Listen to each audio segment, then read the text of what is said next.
particularly thank Alan, Isaac, Joseph, Annette, Juliet, David, Scott. I also thank you, Regina, and our evergreen senior training specialist, Mr. Nelson Kakande, all your support in making sure that we had a great meeting. Well, today our talk is mainly going to be focusing on drug resistance, PrEP, and HIV cure research. You realize on your program that we have talks on uncommon infections and TB epidemic, but these were handled yesterday by Dr. Frank Rem and Dr. Mgera Henry. So we'll be focusing on drug resistance, update on other diseases, and HIV cure research. To start us off, we'll be having a talk on drug resistance during long-acting ART and during PrEP.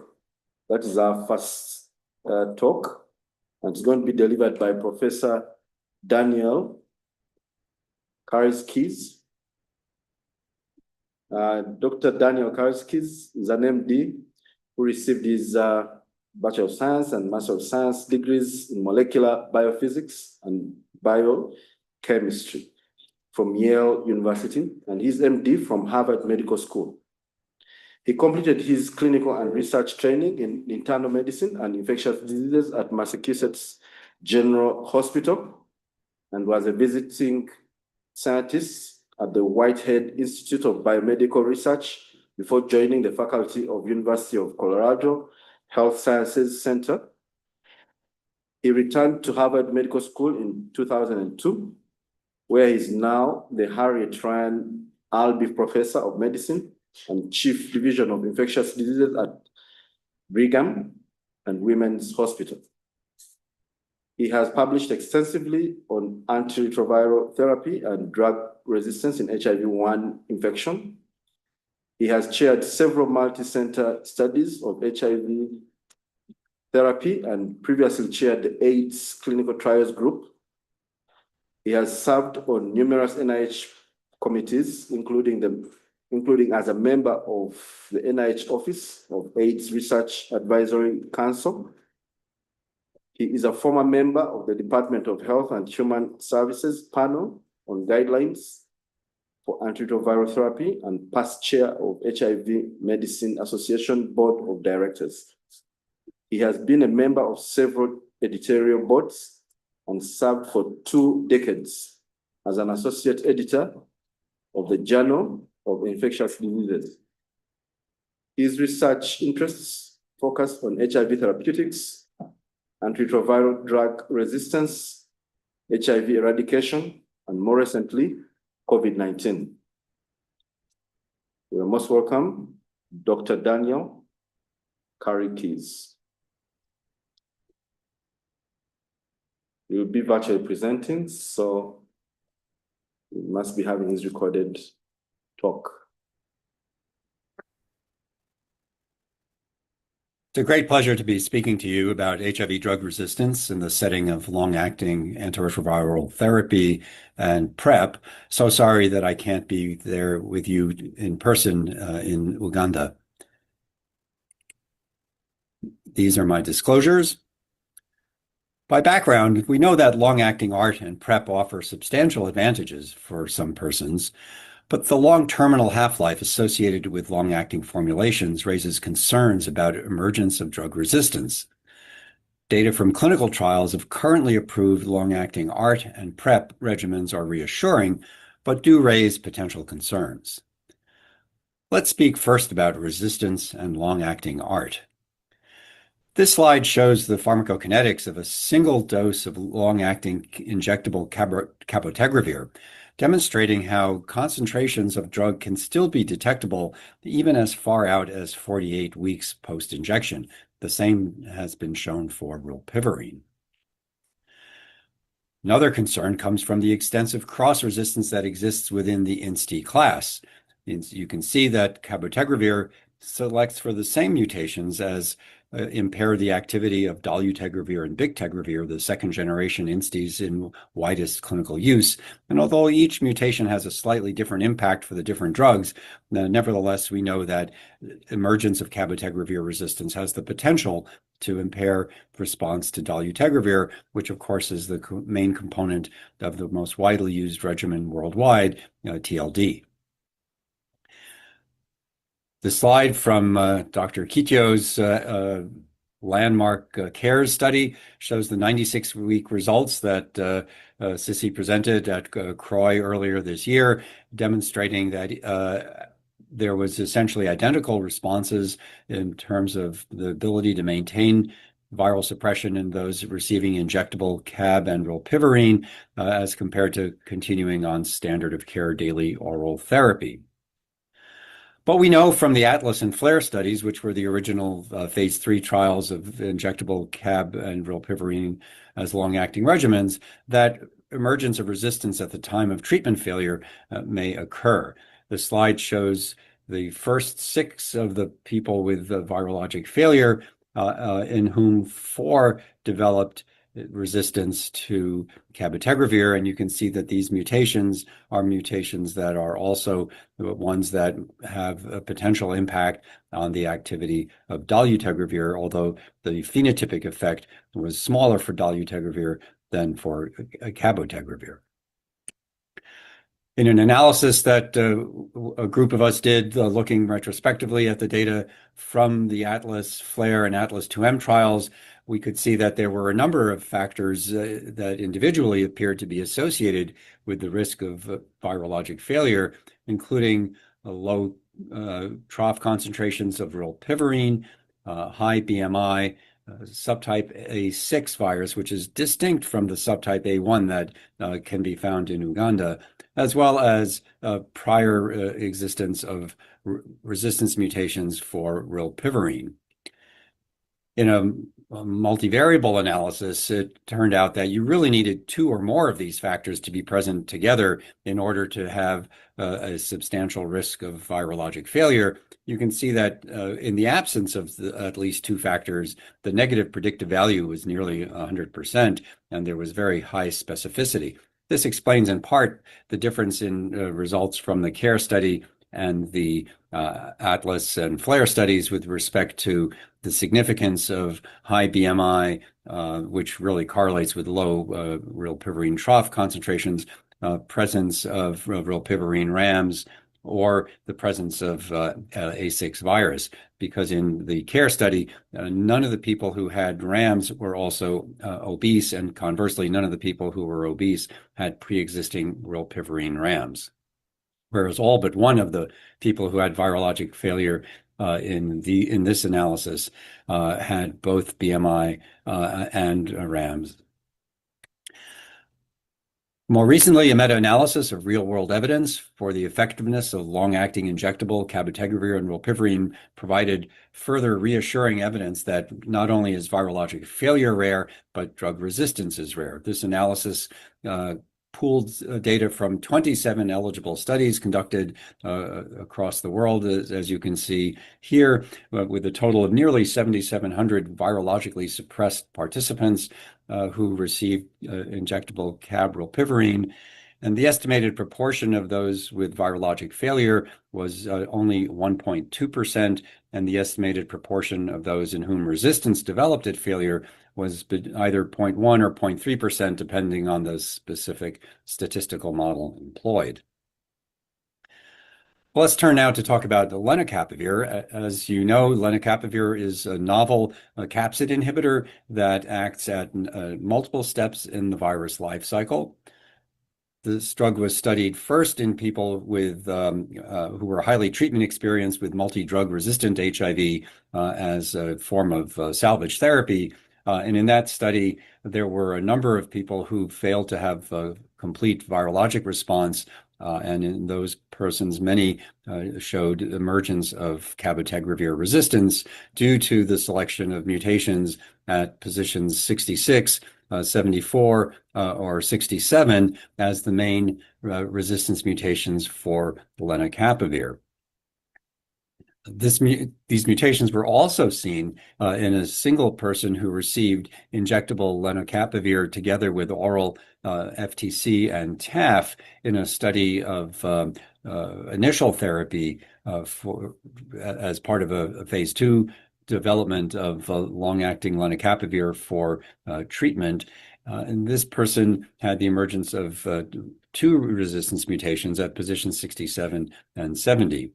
Even though there were consistently adequate concentrations of lenacapavir in the blood. So it's very clear that just as with cabotegravir, resistance can develop to lenacapavir.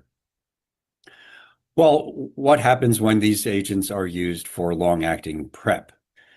You're all familiar with the HPTN 083 trial led by Rafi Landowitz, showing a substantially superior efficacy of injectable cabotegravir as opposed given every 2 months, as opposed to daily oral tenofovir and FTC.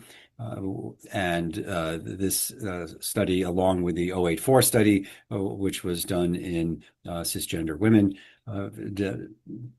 formed the basis of approval of cabotegravir for use in PrEP.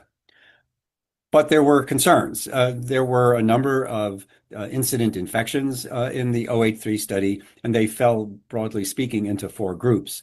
There were people who had unrecognized HIV at study entry who inadvertently received cabotegravir despite having HIV. There were people who prematurely discontinued cabotegravir and subsequently developed infection. There were those who developed infection during the oral loading phase of the study. And then there were, surprisingly, a number of individuals in whom HIV was acquired despite on-time injection of cabotegravir, but the diagnosis of their infection was delayed because of the effect of cabotegravir on delaying seroconversion. In an analysis published by Sue Eshelman a couple of years ago now, we can see that there was the risk of drug resistance emergence in people who received cabotegravir in the setting of unrecognized infection at the time of enrollment, people who acquired HIV during the oral lead-in phase, as well as people who were receiving cabotegravir on-time injections, but nevertheless acquired HIV. And in each of these individuals, there was the emergence of INSTI resistance-associated mutations, some of which might confer cross-resistance to other integrase inhibitors that are in wide clinical use. As a result, in the United States, the DHHS treatment guidelines advise that if somebody has been on cabotegravir long-acting PrEP and acquires HIV, that resistance testing should be done, or in the absence of test results or while awaiting those results, that a boosted protease inhibitor regimen, in our setting, boosted darunavir, should be used in place of an integrase inhibitor-based regimen. Well, what about lenacapavir? We know from the Purpose 1 and Purpose 2 studies that lenacapavir is highly effective as PrEP. In this case, lenacapavir given subcutaneously once every 6 months. There were no incident infections in the Purpose 1 study and only 2 incident infections in the Purpose 2 study. However, resistance was observed in these trials. In this case of Purpose 2, the 2 participants who acquired HIV while on lenacapavir both developed the N74D mutation in capsid, which is associated with resistance to lenacapavir. Since there were no acquisitions in Purpose 1 on len, there was, of course, no resistance seen. However, 8 participants in the len arms of 4 in each study were found retrospectively to have unrecognized HIV at enrollment, very similar to the group A patients or participants that I showed you from the cabotegravir 083 study. 4 of these 8 developed the N74D mutation. So just as in the case of cabotegravir for PrEP, unrecognized HIV infection at the time of initiating long-acting PrEP can be a risk for acquiring resistance to the PrEP agent. So where does this leave us? Resistance to long-acting antiretrovirals can occur. but is infrequent. To date, resistance in the setting of long-acting ART has been associated with virologic failure on treatment rather than during the tail phase.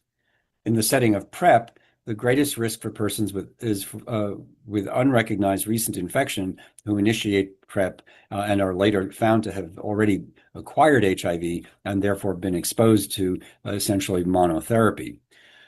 Resistance has not been associated with HIV acquisition during the tail phase in persons interrupting or discontinuing long-acting cabotegravir as PrEP. Those were the Group C participants whom I showed you who had, the Group B participants who had acquired HIV, but many weeks or months after having stopped their cabotegravir. We don't have similar data yet for lenacapavir, but hopefully we'll see similar results.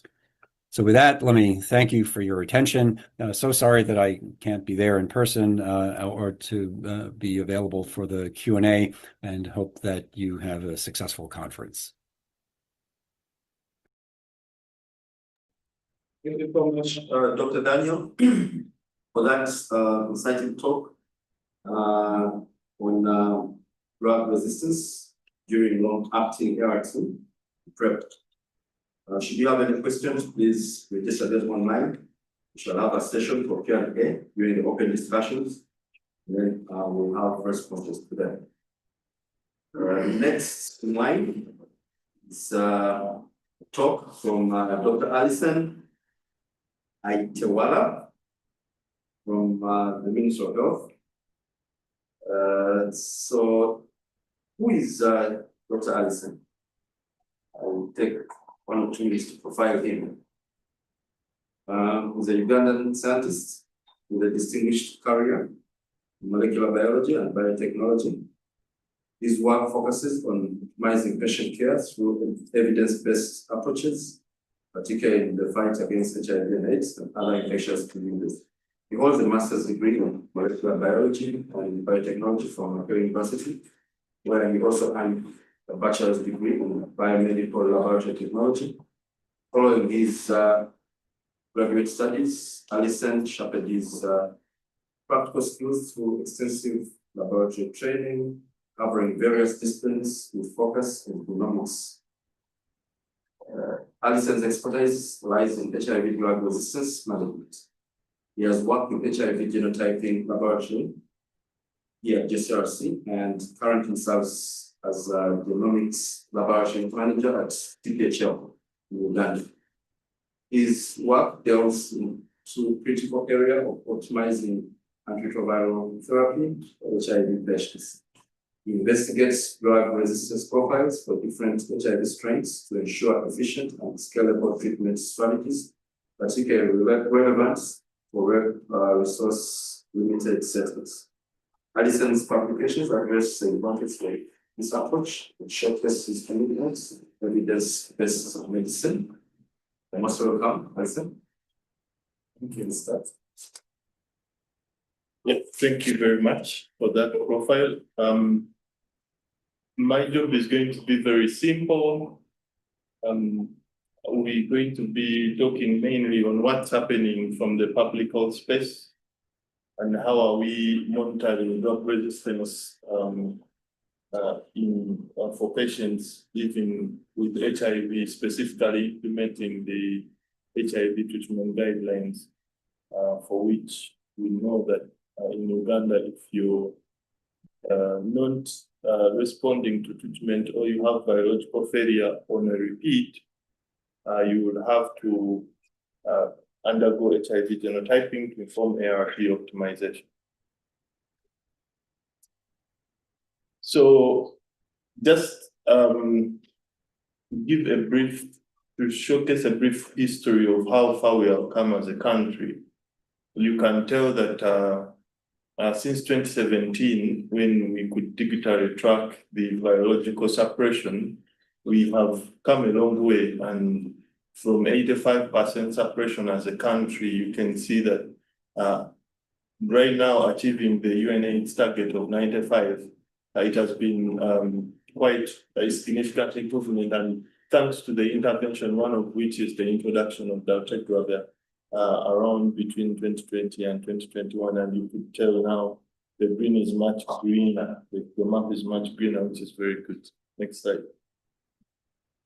But to dive into HIV genotyping, as a country, as I mentioned, since before 2020, the testing started in 2017, and it was kind of a trial to see for those that are patients that are failing on second line treatment, what do they have any option for third line? And at that time, drug resistance could inform third line treatment. But learning from the successes of that initiative, the treatment guidelines have been undergoing some reviews until now, that for every patient who is non-suppressed on a repeat viral load, we're supposed to do HIV drug resistance. But nonetheless, it has been a journey that we are still working as a country, as one of the first countries in Africa to implement routine monitoring of drug resistance, acquired drug resistance. And you can see from 2021, the numbers that we were testing around 4,000, 2022, 2023, the numbers increased to 8,000, and 2024, the numbers are at 11,000. But for 2025, up to September, we had 6,000, those that are eligible, but we are having, as we shall discuss, we're having as a country going through some systems integration of digital systems. So there is missed opportunity during that process, but we'll discuss that later. On the far right, you will see the cascade for 2025, for example. We are having and observing some missed opportunities. As a country, we agreed that for whoever is to receive an HIV genotyping, it must be plasma. You see from the eligible patients that are 6,000, around 4,000, plasma, that's 3%. Along that cascade, you see missed opportunities that we are tracking, but the most important, we know where the gaps are and who is supposed to act, and that informs how we move forward. Next slide. So from the testing side, from the lab, like I mentioned, Uganda is one of the first countries that is implementing acquired drug resistance testing as part of patient care in efforts to optimize ART. And that's so because it's doing it alone with no significant funding. We see that the testing has been highly affected by intermittent availability of resources and supplies. And so, for example, from 2021, when we started testing from JCRC, UVRI, and CPHL, tracking that turnaround time real time in the system, you see that the labs were trying, but along the way, because of challenges of supplies, now it's only one lab that is testing, and that's the CPHL, the government lab. But if you look at, for example, 2025, 2024 closed when we are having no supplies for like 3 months. And when we began from a high backlog, and that's why you see the 2025 turnaround time started higher, but now we are optimizing. The goal is to have less than 14 days turnaround time in the lab. And you can see now we have stabilized, and we hope that we don't get any interruptions and we maintain that for to have meaningful results to the patient. Next slide, please. So in terms of testing, but how about utilization of results? Still like testing, even utility of these results has been a long way.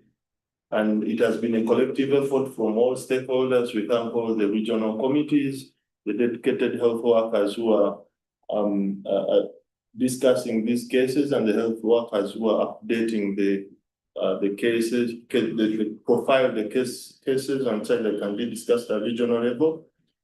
Just to give a brief history, we started with the national level based discussions, but with support from partners, we were able to decentralize that to regional level now.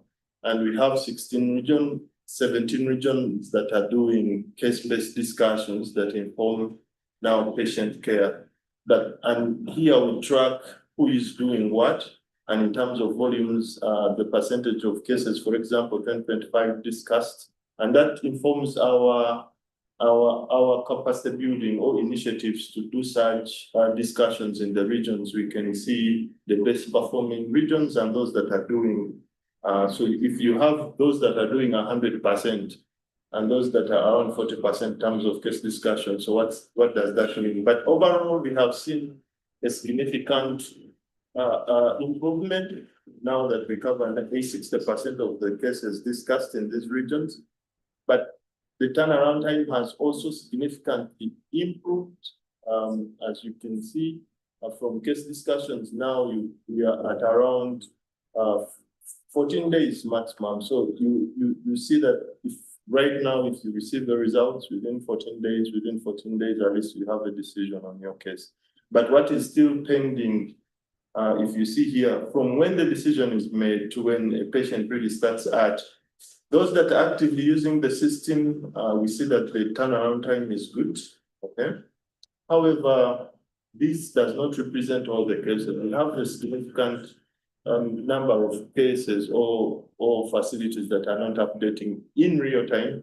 They do at facility level, that's an assumption, and we are going to focus as CQI to understand when we make decisions, do they get implemented rather, or they don't. Next slide. Moving away from what's being done, and this, I think, Dr. Sali will emphasize on the drug resistance trends that we see. We started off in 2021 when we were optimizing DTG. The resistance was climbing and it was worrying, and we don't know. And this is for acquired drug resistance, just to be clear. There are efforts that do surveys for like the CADA at UBRI, and the data is different, but this is for those that have failed on a repeat viral load following intensive adherence counseling. And in the beginning, it was worrying that we were seeing DTG resistance climbing, but I think Dr. Sa will speak to why we were seeing that. And the other drugs on the other end, the resistance was declining, and it's still declining. We see now that DTG resistance is kind of now on a declining trend. We hope it stays that way. We don't know, probably would explain that in the Q&A. But you can see that also across the country, there is disparities in terms of there are variation in terms of acquired drug resistance, which calls for maybe targeted interventions across the regions, focusing, for example, we have ABC, which is on a very worrying end, and I think that's why the Ministry of Health decided that probably we go to TAB for children and adolescents. Yeah.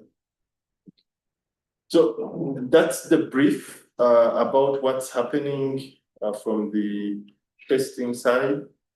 And as part of the continuous quality improvement project, we have a national HIV drug resistance database that has served us since 2021. But in the inception of development of that system, it was not envisioned that it one day host 20,000 cases. And so it would, on a daily basis, have between 100 to 200 users interacting with the system daily.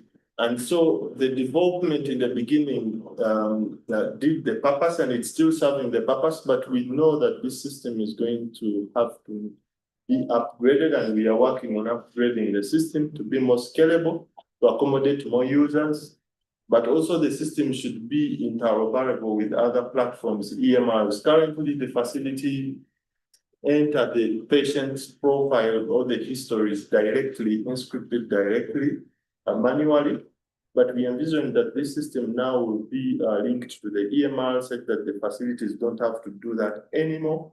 And so it will also quicken the review process, because what hinders the case review mainly is because sometimes even when the regions want to review the cases, those cases are not profiled. So we don't know the history, their history and any other profile. So these are some of the things we are working on. But also we noticed that now we have a significant number of data, and in the era of machine learning and AI, we know that we want to deploy a machine learning model within the system to learn from, if we have had results for drug resistance and we have had decisions made by the regional and national committee with data of over 5,000 closing to 10,000, we can probably now teach the machine learning model to learn for what would be the best options. And knowing that now we are going to, the focus is to decentralize case discussions. So facility level, these AI models will be allowing us or allowing the facilities to suggest for them or interact with them on making the right choice, so that we decentralize further the case discussions. And those are some of the things.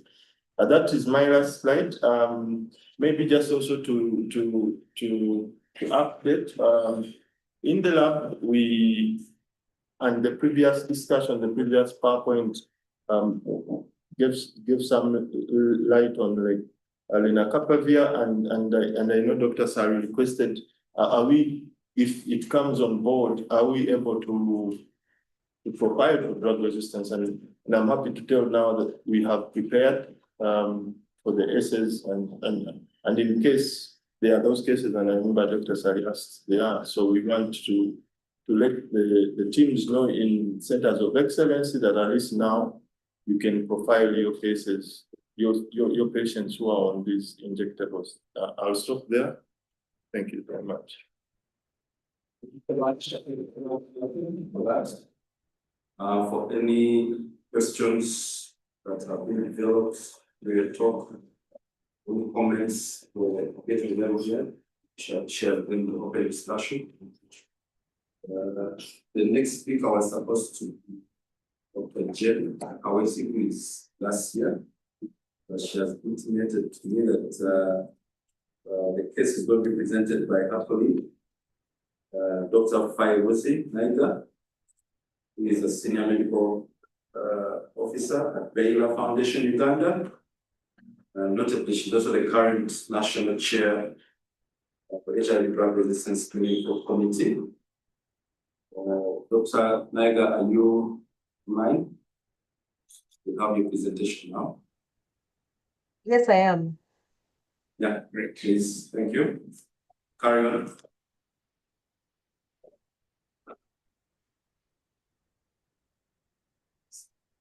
on. Good afternoon, everyone. I hope I'm being heard. Yeah, thank you. Good afternoon. I'm trying to get the case. I'll use the dashboard because it would be nice for people to appreciate the HIV drug resistance dashboard and see how we use it to discuss results with multiple teams across regions. So I am trying to share. Just a minute. Could we help you share? Okay, Isaac, if you can, please do so. I shared with you the case.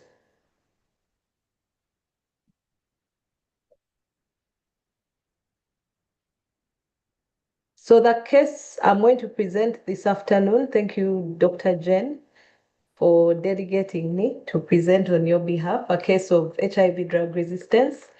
I picked it because I felt that it's such a good case for learning, and it brings out a number of cases that are challenging that we have recently, cases which have developed multi-class drug resistance at a young age due to past poor adherence, and also a case that will challenge the ART options for the future. So that was the reason I picked it. The case is from Arua Regional Referral Hospital.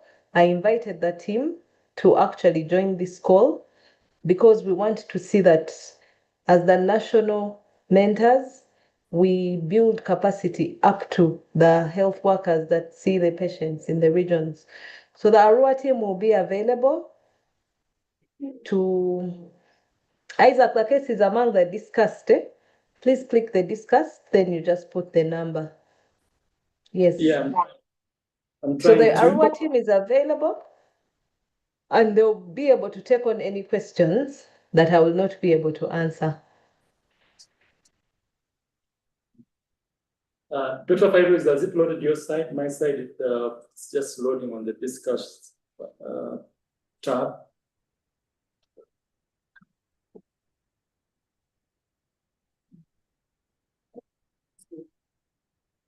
No, I'm using. Has it loaded? So Isaac, I had loaded it. Let me see. Are you able to see? Share. I've shared it. Is it okay? Dr. Tamale, can I go on and present? I've managed to share. Go, Dr. Naila. Okay. I'm presenting a 14-year-old male who's coming from Arua. The hub that collects the samples is the Arua hub, and the implementing partner is IDI West Nile. So this is what our dashboard looks like. Every time we discuss cases, they come from the eligible to the discuss tracker, and that's where I think Isaac was trying to find. So this patient started their ARVs in 2017. As you can see, this was a child who was only 6 years old. The baseline ART regimen was abacavir, 3TC, and efavirenz. And as per the guidelines, then it was the recommended first line. The patient started it on 21st March 2017 and took it for just 1 year and 8 months to 27th November 2018. After a brief period on first line, due to the challenges that we are going to see, the patient was started on second line. He failed soon after initiation due to the social circumstances that he had. And then he was started on second line, which was AZT, 3TC, lopinavir, ritonavir, which he took for a period of 2 years and 10 months. So he took it from 23rd April 2019 to 24th Feb 2022. After those 2 years, the patient was started on a third line regimen. We shall see, and the team will tell us when this decision was taken to start the third line and for how long he took it. We can see that the patient was started on darunavir, ritonavir, and DTG as their potential third line treatment, which they took from 22nd March 2022 to 31st December 2022. It was a brief period of time of just 9 months, after which the patient was optimized to TLD. They took it from January 2023 to 14th October 2025. When they received a profile at the facility, they had a case discussion as a region, and because of what we shall see at the bottom, the patient DTG was substituted with etraverin because he had developed some mutations. So the patient has had 2 consecutive viral loads that are greater than 1,000 copies per mil, and the patient was taking ART at that time.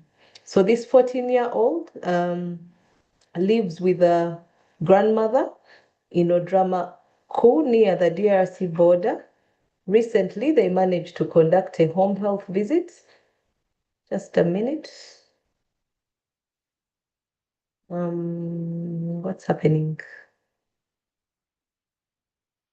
Gotten off my share window. So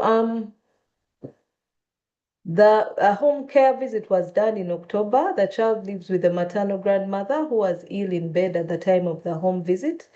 There was another adolescent who had recently started living in the home, who was 17-year-old, who is a cousin to the client.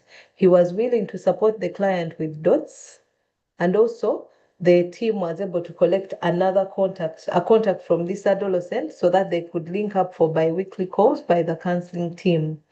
A paternal aunt was also identified as a carer, and she promised to continue supporting the child with transport to the hospital for his appointments as well as money for food. The auntie lives about 3 kilometers away from this homestead. So the mother of this 14-year-old was in care at Arua Regional Referral Hospital, but has since been lost to follow up. And the team was informed that she started to send some financial support for the child in the month of October. Let's note that when the mother got lost to follow up, she was suppressed, but they don't know their whereabouts now.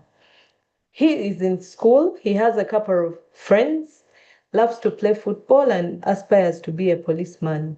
He's not sexually active, he does not use alcohol or illicit drugs. So the grandmother sells greens or green vegetables in the market, especially in the evening, and gets home late. The family usually has one meal a day. He's an only child. So initially he used to stay with a mom who used to work as a janitor at Arua Regional Referral Hospital where she was in care, but she's since lost to follow up. He's in P4. He has repeated a couple of times. As we can see, he's 14, but still in P4 because of poor performance and poverty and hunger. He takes drugs only when there is food. So this patient had partial disclosure, which was done when he was 9 years old.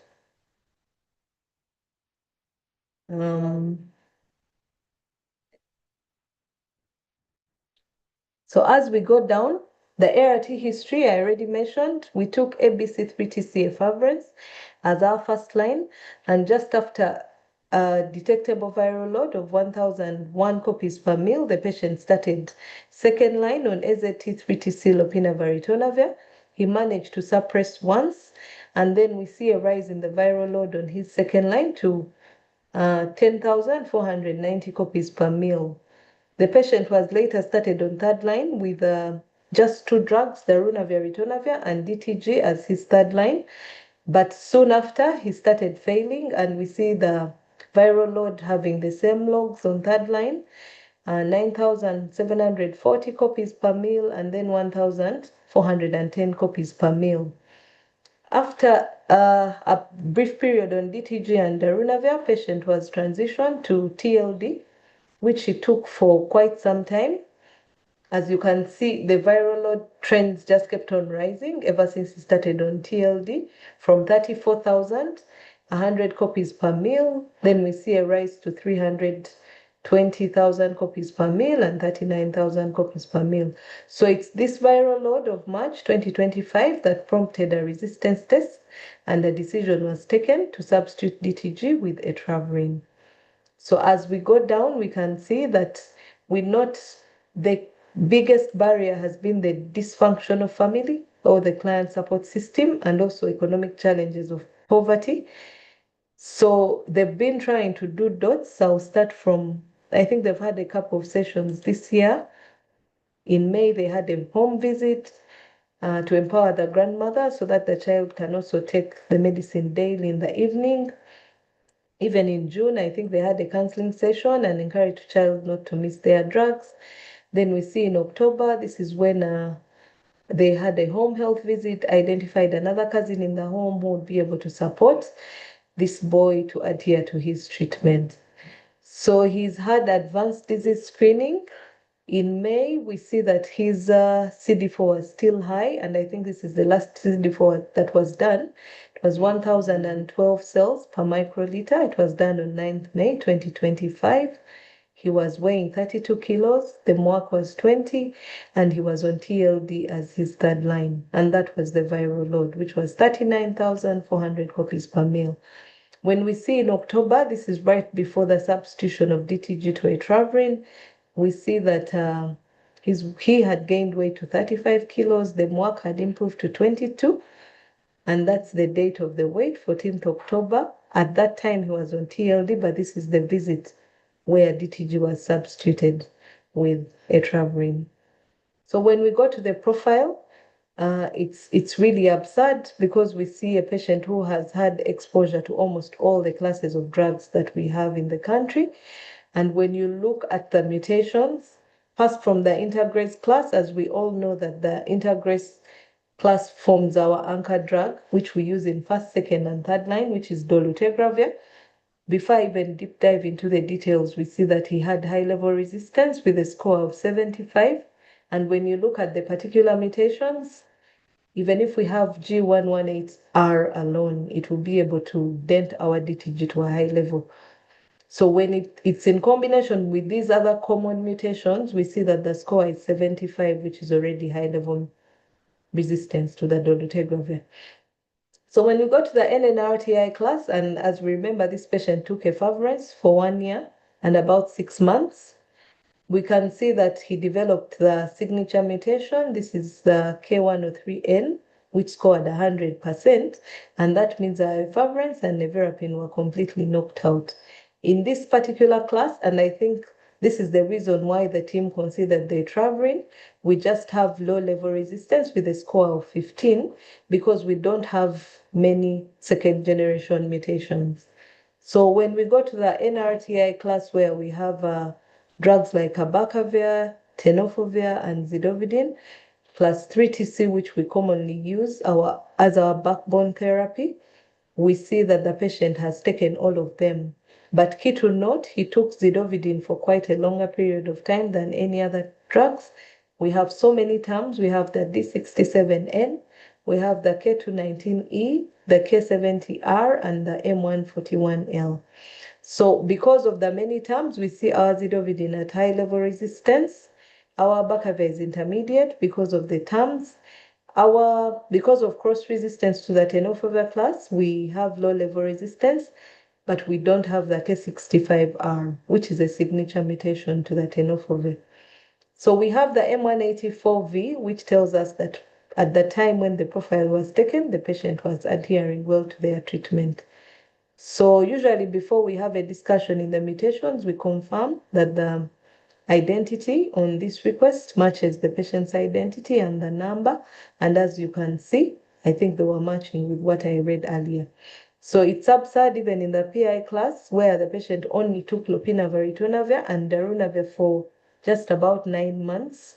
We had already developed darunavir-associated mutations, which is our second-generation PI, that the country is now recommending for second-line and also third-line patients that have developed some sort of resistance. So as you can see, we have the I54L, the I84V, the L76V, and the M46I. So with that, we see a 14-year-old who has almost blown all his classes of drugs with resistance, and the only 2 drugs that we could really benchmark on being tenofovir at low-level resistance because we don't have the K65R, and maybe the etravirine. So the Arua team decided that they salvage these patients to TDF, 3-TC, and etravirine based on that profile.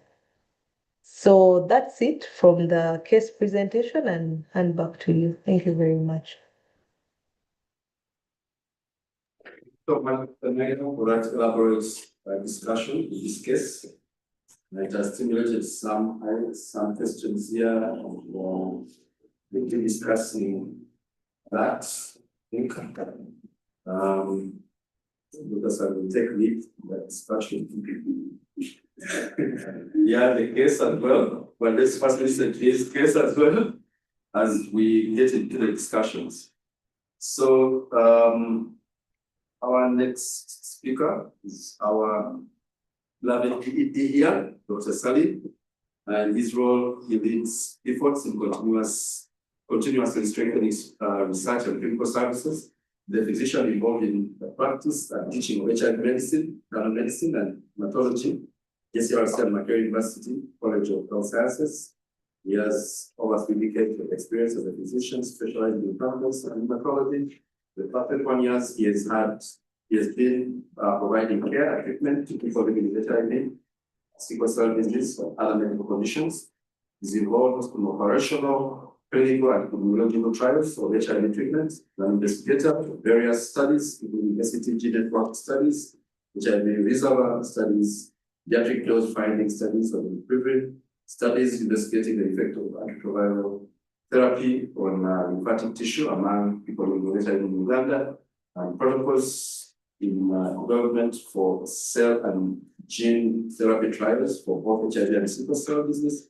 He's a member of the GGTI, which is an alliance of various experts working towards the development and enabling of access to cell and gene therapy products in low and middle income countries in Uganda. You're most welcome, Dr. Sally, to present your case. Thank you, William. Good afternoon, good morning, everyone, wherever you are. Maybe we'll have time to discuss the case that Dr. Fairuzi presented. Afterwards, yeah, we get the hearing here. My presentation this afternoon is about BTG drug resistance in Uganda. BTG is the cornerstone currently of our therapy. We use it, as you saw in the previous case that was presented. We currently use it in the first-line approach. We also use it in the second-line approach, and also in some of the cases of third-line therapy. This slide, I got it from the CPHL. It just highlights where we are with where our performance with viral loads.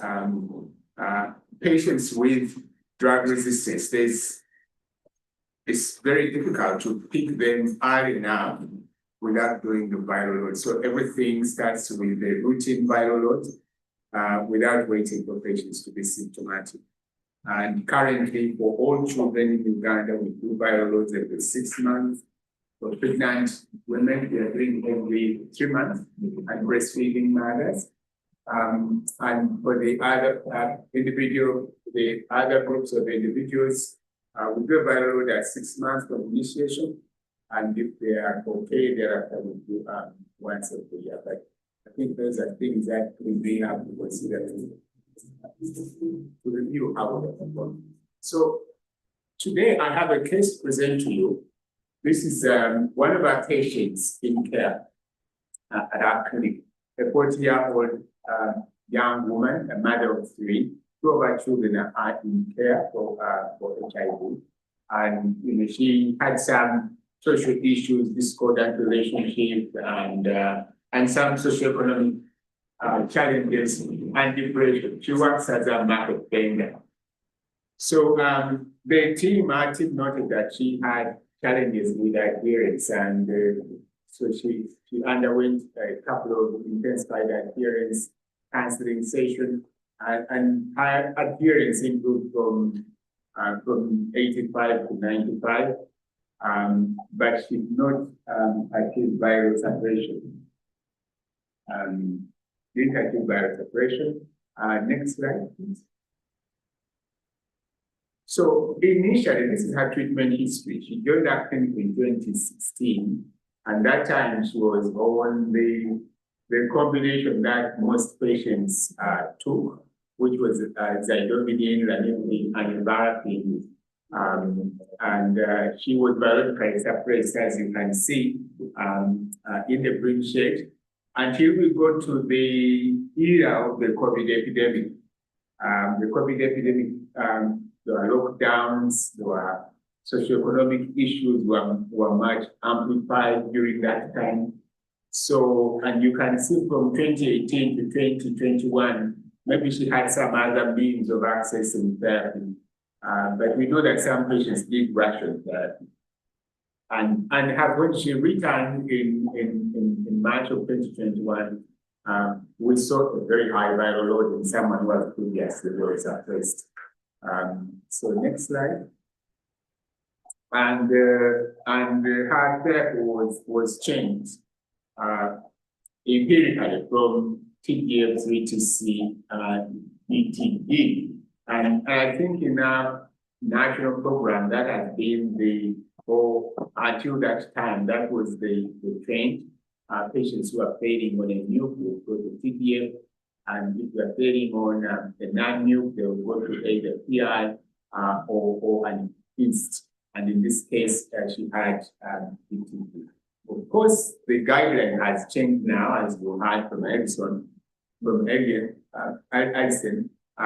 If we have somebody who is biologically non-suppressed, we do change therapy based on the drug resistance. And we are also, by and large, shifted from the nevirapine. I think we don't have any patients in our program for nevirapine. So you can see that over the next about 2 years, 2021, 2024, over the next 3 years, this patient remained biologically non-suppressed. So a drug resistance test was done in October 2023, but for some reason the clinic maybe lost track of that. It was seen a lot later. However, the patient at that time had already developed drug resistance to the, you can see in the NRTI group, she has a lot of terms that she acquired from the previous therapy. And also she has also acquired the K65R, which is the tenofovir mutation. And she's carrying over the 9 new mutations. What we have seen in our program is patients who failed 9 new quick therapy, they tend to carry on this mutation. They don't seem to impact maybe on the viral fitness. So we tend to see them even if the patients are not on this drug, they do persist. And you can see that the patient has already got a number of these mutations.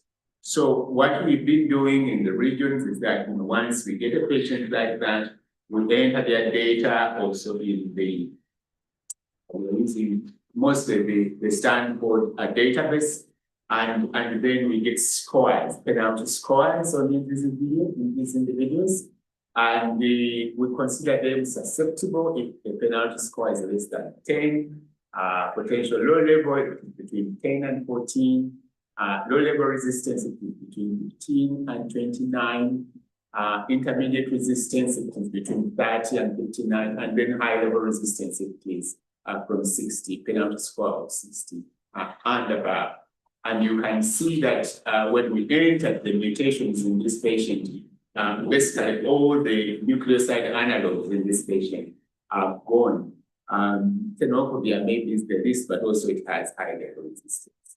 And you can see that the NNRTIs are also banned. The ripivirine maybe is, and the traveling, those are in potentially low level to low level resistance, but all the others are gone. Sometimes what we've seen is that some of the non-nuke mutations can be archived. So although we are seeing some, it doesn't mean that those are the only ones that the patient may be having. And in the integrase mutations, you can see that this patient already had a score of 70 for PTE. So patient has basically the viral isolates in that patient are non-susceptible to PTE and also to the non-nukes, with a few exceptions, and also to the nukes. Good enough, this patient had not experienced any PI mutations, so we didn't see any PI mutations. But that was the only group of medicine that would potentially work. So I think the group tried to see if we can get other molecules to support as the patient got better appearance. And you can see the patient actually stayed on this fading combination without any improvement in the values. And then in April this year, this patient had another HIV drug resistance. Because time had elapsed, we could not rely entirely on the initial sequencing that the patient had. But you can see that some of the terms have been archived, like the B67N and the K70R, they are archived, and the patient has got another compensatory mutation on the for TPF. So that will make response to TPF even works. And there's also been there's some NNRTI mutations that are evident. We didn't see any change in the East mutations. So next slide, please. And we again did the same thing, went through the scores again, and you can see that the tenofovir is now at 65, and also the patient had a 103S mutations, as you can see, and that group is done. So we didn't focus so much on the INST because already there was no change in the INST. Next slide. So by that time, this year we were able to get lenacapavir for this patient, and so the patient's ART was switched to boosted darunavir and lenacapavir. I think the patient is also might be also an optimized background therapy with the tenofovir 3TC. But her recent viral load is suppressed, is below 50 copies.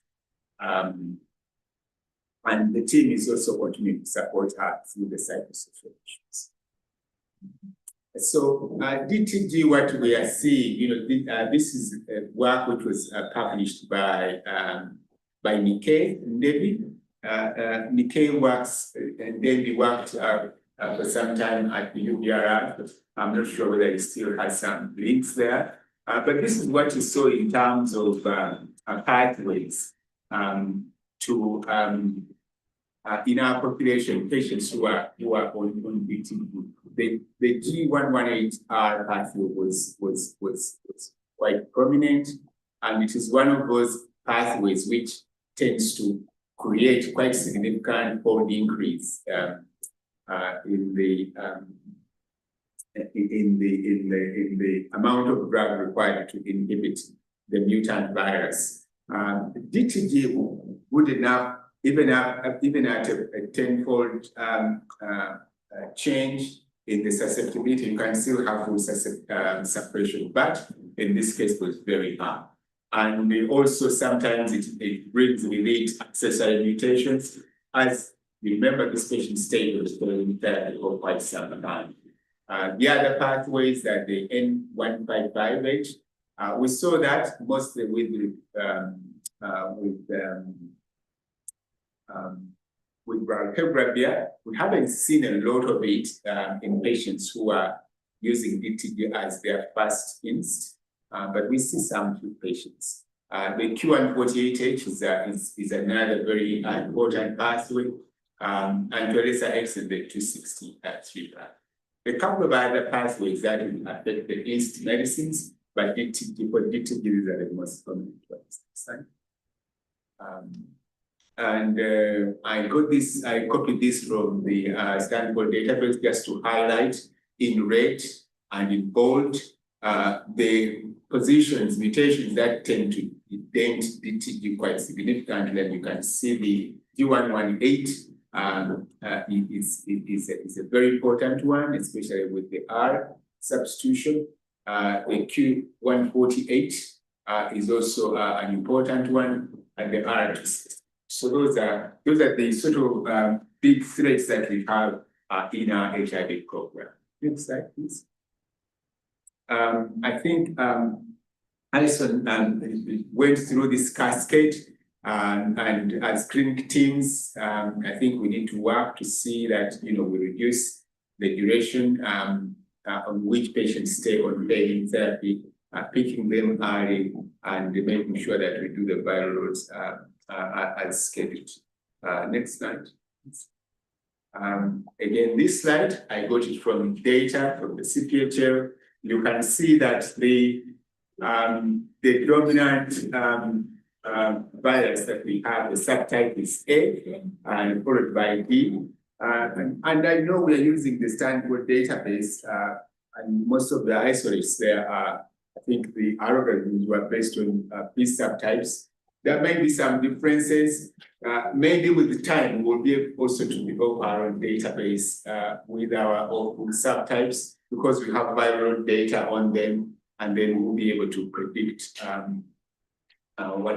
what susceptibility our patients are going to face. But you can see again the E138K is the commonest mutation, and the followed by the G118R. The E138, can come via different pathways. So I think that's what makes it one of the commonest. And you can see that the subtype A virus, it's very high there. There are some curves, the C and other subtypes that you are not able to see. They are quite at the baseline. But our major challenges are with these two, the A and B. Next slide, please. And so I mentioned the trends in resistance, looking at the data from 2021 to now. What I can say maybe from the extreme right, initially you're seeing an increase in the DTG resistance and a drop in the resistance to abacavir, SAT, TDF. I think quite at that time, before the introduction of DTG, we had many patients who were not biologically suppressed, and the introduction of DTG helped to improve to reduce on the resistance on those molecules. However, for patients who had already got extensive resistance to the other options, like the patient who was presented, the first case that was presented by Dr. Fairuz, you can see that in those patients, the DTG was not protected. So we had an increase in the DTG, and now in the DTG resistance. And now we are reaching some level of stability. Most of the patients that we initiate on DTG have other medicines with which it is used, and especially since we are doing drug resistance testing. So it is better protected, and also it protects the other molecules. And regarding the darunavir, we are using darunavir as a reserve drug, either in second or third line setting. And you can see that at least it's one of those drugs currently where we have the least resistance. Next slide. Yes, so I just want to acknowledge the sources of the information and the contribution to the slides that I've used. And thank you very much. Thank you so much, Dr. Sally. Let's see. Now, I feel that we might lose the traction if we don't discuss the resistance cases that we share, because the next speakers are talking about different topics. So for the first case, there was an issue on someone was asking, I don't know whether Dr. Naida is on board. Yes, I am. Okay, so Doc, Agnes Michiwa is asking how long ago was the salvage treatment for your patient, and how is the patient clinically and biologically? So the patient is clinically stable, as we could see from the history. He has gained weight to about 32 kilos. He has no major OIs now, but we have not yet done a viral load because he was just transitioned on 14th October, but he's doing well. Oh, I can see also you had replied. Thank you so much. There was something on abacavir resistance from Dr. Mandel Suwa. I think Alison commented. Alison commented about the abacavir resistance in the country to more than 90%, and the plan to bring in TAF as an option for the pediatric population.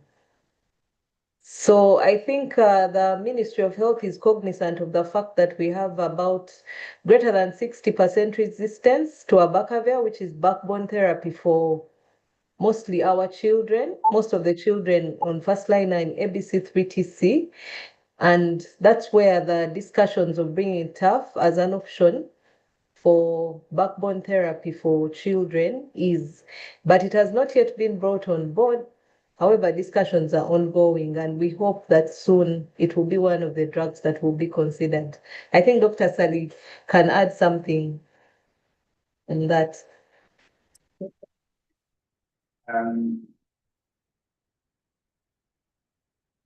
Yes, I think the children are sort of are being sort of disadvantaged because many of them were too small to use the TDF, and then it's taken a while to get tap into our programs and get back up and significantly compromised by the lamivudine mutation, which by that time when the patients are in therapy, they already have issues. And also secondly, children, if they, right now we have very effective means to prevent childhood HIV, but so the children who break through with infection, usually there might be some setting of resistance, so they either from the parent, so they already have a very difficult start of may find that maybe 1 or 2 months and want to be the other installed. But I think this child, the stage also in fading first line for quite a long time before they had a chance to be there. And also those are the things that people can say. And also when the testing was done, I think the team started able to get what they use before it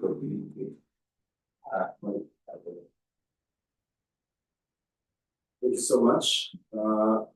Is there any comments? Dr. Tamale, I had a question to Dr. Sani. Yeah. And I felt that he needed to give a sort of input on that case. Do you think that maintaining this 14-year-old on TDF, which is at low level resistance, yes, we do not have the K65R, plus the etraverin, we shall be able to achieve durability on their therapy? We might be able to achieve suppression, but how durable is this regimen? And how far, what can we do to add any other robust drug to their treatment, considering they are 32 kilos and only 14 years? What was the score for darunavir in the child? It was high level because I think they have 3 or more darunavir mutations already. And yet they took the darunavir for a short period of time. That's just 8 months. Most likely the PI mutated resistance came through the darunavir exposure. So, but we have lenacapavir, although it has not been that well approved for in the children, but I think this child we need to consider. That is going to be like a standard therapy, but we need to give them the best we can. Okay. Thank you very much. Yes. Dr. Jen has a comment. I have a question. It's actually to Dr. Sally too. The lenacapavir, I noticed that the patient has benefited from it. Will it be easy for other patients to need to access it? Because there are many out there, some adolescents and few adults who might also be in need of it with multiple drug resistance. Is it easy for them to, will it be easy for them to access it? Yesterday we learned from doctors to see that yes, this the injectable arm is not yet here. Yeah, that is true. The injectable ART is not here. And I think Lena is being projected to be our drug for PrEP, because it is not among the drugs that we are using in treatment, and also it can be effective over. It lasts a long duration, but for the patient that we put on lenacapavir, we had to apply to the company for a patient-assisted program. Since the patients are not very many, maybe we can do that. case-by-case basis until this marriage becomes available. Thank you so much. Dr. Naika, anything else? I think I don't have any other remarks. I just want to thank the ARUA team. I think they managed to log on and follow the case discussion. And I think we'll get in touch with Dr. Sally and see that we look for Lena Kapavia for this particular young person. Thank you very much. Thank you so much. There's a question for Dr. Sally. However, Dr. Naga, maybe the other issue is how are we doing for our patients from ARUA in terms of adherence, because it seemed to be major stumbling block to having good therapy management for it. How are we with adherence? Just generally for the patients in ARUA or this particular patient? For this particular patient, I think now that they've identified a treatment supporter who they didn't have initially, the adherence is better and they're doing directly observed therapy. So we are leveraging on the fact that there's a cousin who's 17 years old and has been disclosed to do dots, and the facility is also giving bi-weekly calls to ensure that the boy is taking its medication. So the adherence is far much better than it was. We hope that the cousin will be in the household for quite a bit of time because the grandmother is now ailing. She might not be able to support him longer. Yeah. Thank you so much. The question. In addition, Dr. Naika, the cousin is HIV negative, right? The cousin HIV negative or positive? The cousin is negative. Right. I was wondering if probably they could also identify a positive peer at the facility or within the vicinity. They might also be better able to support them adhere to their treatment. And of course, yes, they are 14, but add literacy to them, they are disclosed to, so enhancing the literacy to them so that they are able to adhere and start to own their life a little bit, explore what they want to be in the future, and they so that they work towards it. Dr. Naika, I was wondering, were they assessed for depression as well? So ARUA has responded. I think they're on the team. Anna and the counselor actually available on the team, even Dr. Francis, which is the implementing partner. So the patient was attached to APSE at the facility. The assessment for depression, Anna, are you able to respond? Were you able to assess? Yes, they assessed the patient for depression and I think scored negative. Great. And I think from what was discussed, he wants to become a policeman. Therefore, we hope that his dream comes true. But to all come with the adherence and making sure that the plan works for him. Thank you so much, Dr. Naga and the ARUA team for the work we've done. Dr. Sally, there's a question for you here. From the floor Monday, thanks, Dr. Sally. Are there any studies that have looked at doubling DTG for RSC, recipients of care, with emerging DTG associated runs to benefit therapy? I don't think we have very good data on the effect of doubling the PT because when the penalty scores 60 and above, and these patients have been very much. Oh yeah, that's it. Okay, so I think for now, let's close it. If there are any other discussions, please type them online, we'll be able to see and they'll be answered. We're going on to the next speaker. Dr. Richard Elion. He's been our speaker for all the sessions, all the days, and we thank him so much. He's going to speak to us about PrEP, better choices for better HIV prevention. His bio was shared, but I can just summarize it. He's been active in HIV care and research for 28 years. Currently leads a team at Whitman Walker that is focusing on cutting-edge research initiatives in prevention and treatment of HIV, stroke AIDS, hepatitis C, and other STDs. Dr. Elliott's tenure at Whitman Walker coincided with the organization being selected in 2013 as part of the AIDS clinical trials group by the National Institute of Health, a distinguished honor for Walker and a rare one for a community health center.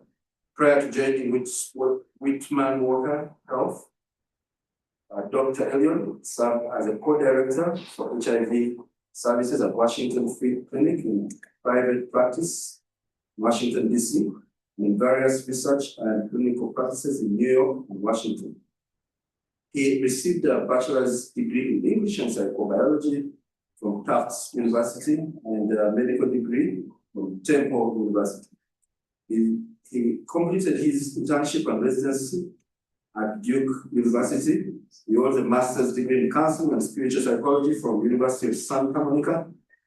In addition to his duties at Whitman Walker, he's currently an associate clinical professor of internal medicine at George Washington University and at Johns Hopkins University.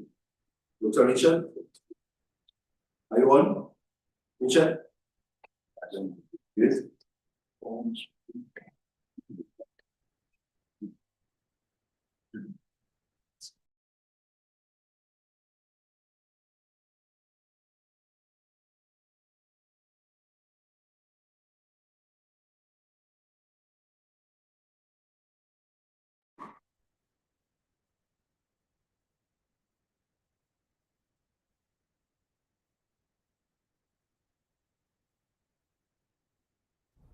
This is Dr. Richard Elliott presenting PrEP, Better Choices for Better HIV Prevention. Please sign in if you're seeking credit. Failure to sign in will make it harder to track your participation, harder to give you credit, and harder for us to understand who's listening to this. Please refer to the activity materials emailed to you to review accreditation disclosure. If you didn't receive materials, please contact one of our organizers or Practice Point Communications. You'll receive an electronic evaluation at the email address provided 1 to 3 days after. Please make sure you fill out these evaluations because they're contingent on doing your CME credit. Incomplete evaluations will not be honored, and you'll receive a long-term evaluation 8 to 12 weeks after to see how many of the information you were able to remember and utilize in your practice.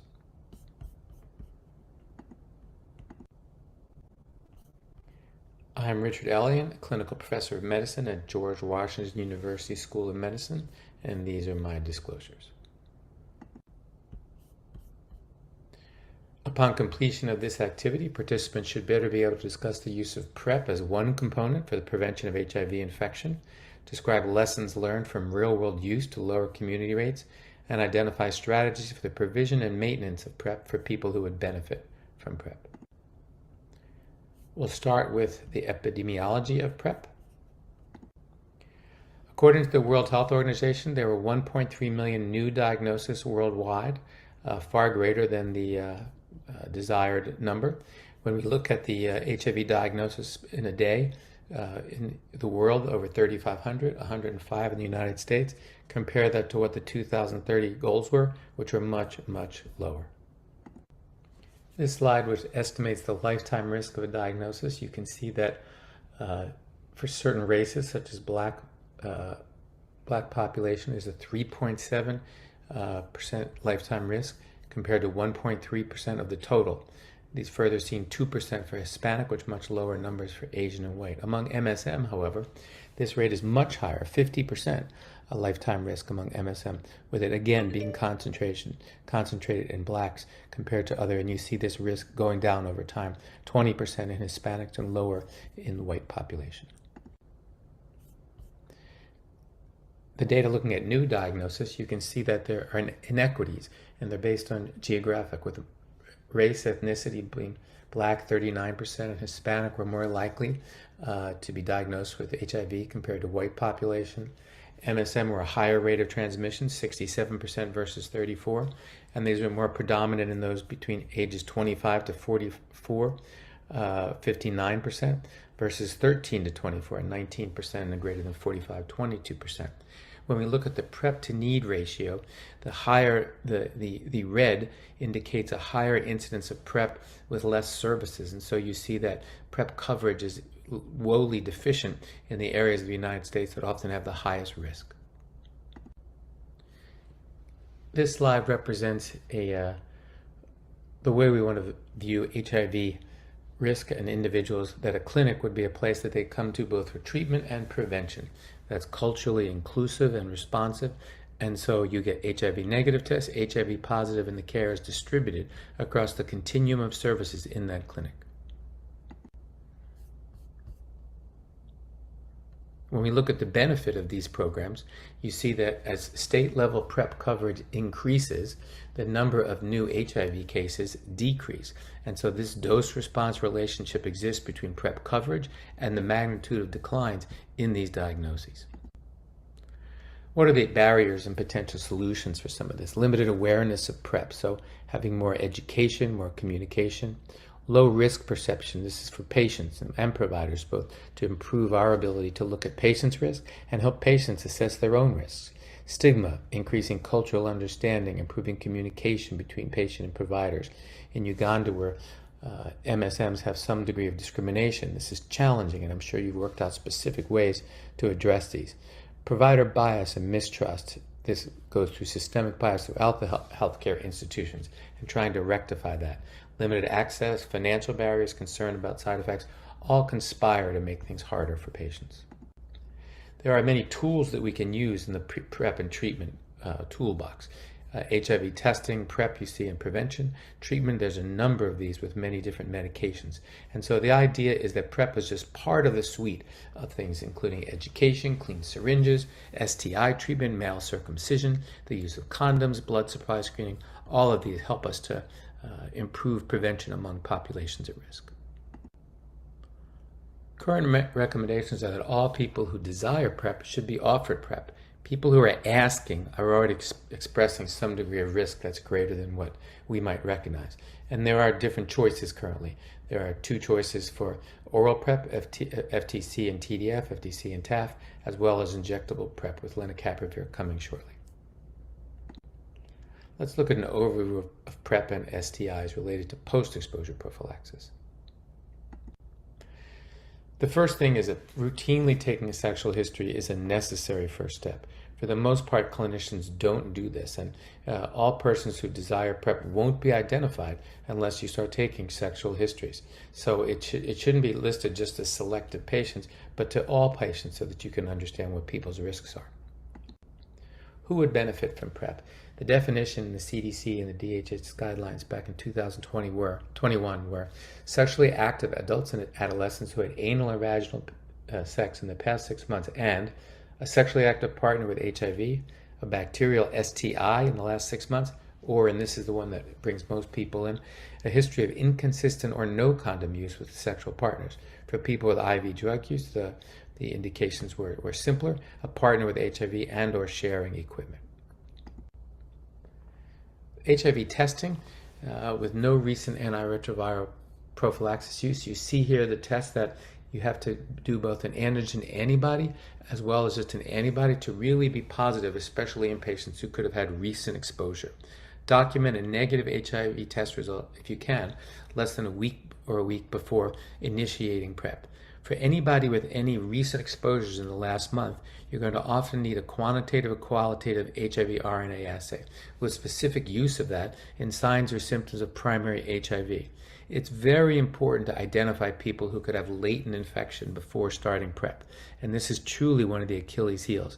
So if you're concerned at all about recent exposure, you either want to wait and get a repeat antibody test, a rapid test, or you can do an antigen antibody test. And if you see something with a slight reactivity, wait and see if it converts to truly being positive, but don't initiate PrEP at that time. For people who have some of these algorithms, you can see that for antigen antibody test, if you're reactive and your RNA test is detected, that's positive. If it's negative, you're negative. However, there's situations where they're discordant, where the antigen antibody test is positive, but there's no RNA detected, and vice versa, where the antigen antibody test is non-reactive and the RNA is detected. In those situations, send a new plasma specimen for a quantitative rather than a qualitative RNA assay to be sure if the person is HIV positive. STIs in the United States in general have had a slight decrease from 2022, but since 2014 are up 32.5%, and 15 to 24 years old make up 48% of the cases. We see chlamydia and gonorrhea being the main ones, with syphilis lower. Gay, bisexual, and other MSMs are disproportionately impacted. And as of 2024, the CDC recommended the use of doxy-PEP as a biomedical STI prevention strategy for selected populations. There's been a few studies on doxy-PEP, and this gives you a sense of the differences between the populations. Ibergay was an MSM who were greater than 18 years of age, who are high risk, defined as greater than 2 partners in the past 6 months. Doxy-PEP was a similar population, but had different criteria for entry. Doxy-VAC, again, similar. And the Kenya study was cisgender women. And bacterial STI at baseline ranged from anywhere from 14% up to 36%. The main outcomes in all of these showed significant reductions in most groups, except for the Kenya group, the cisgender women study.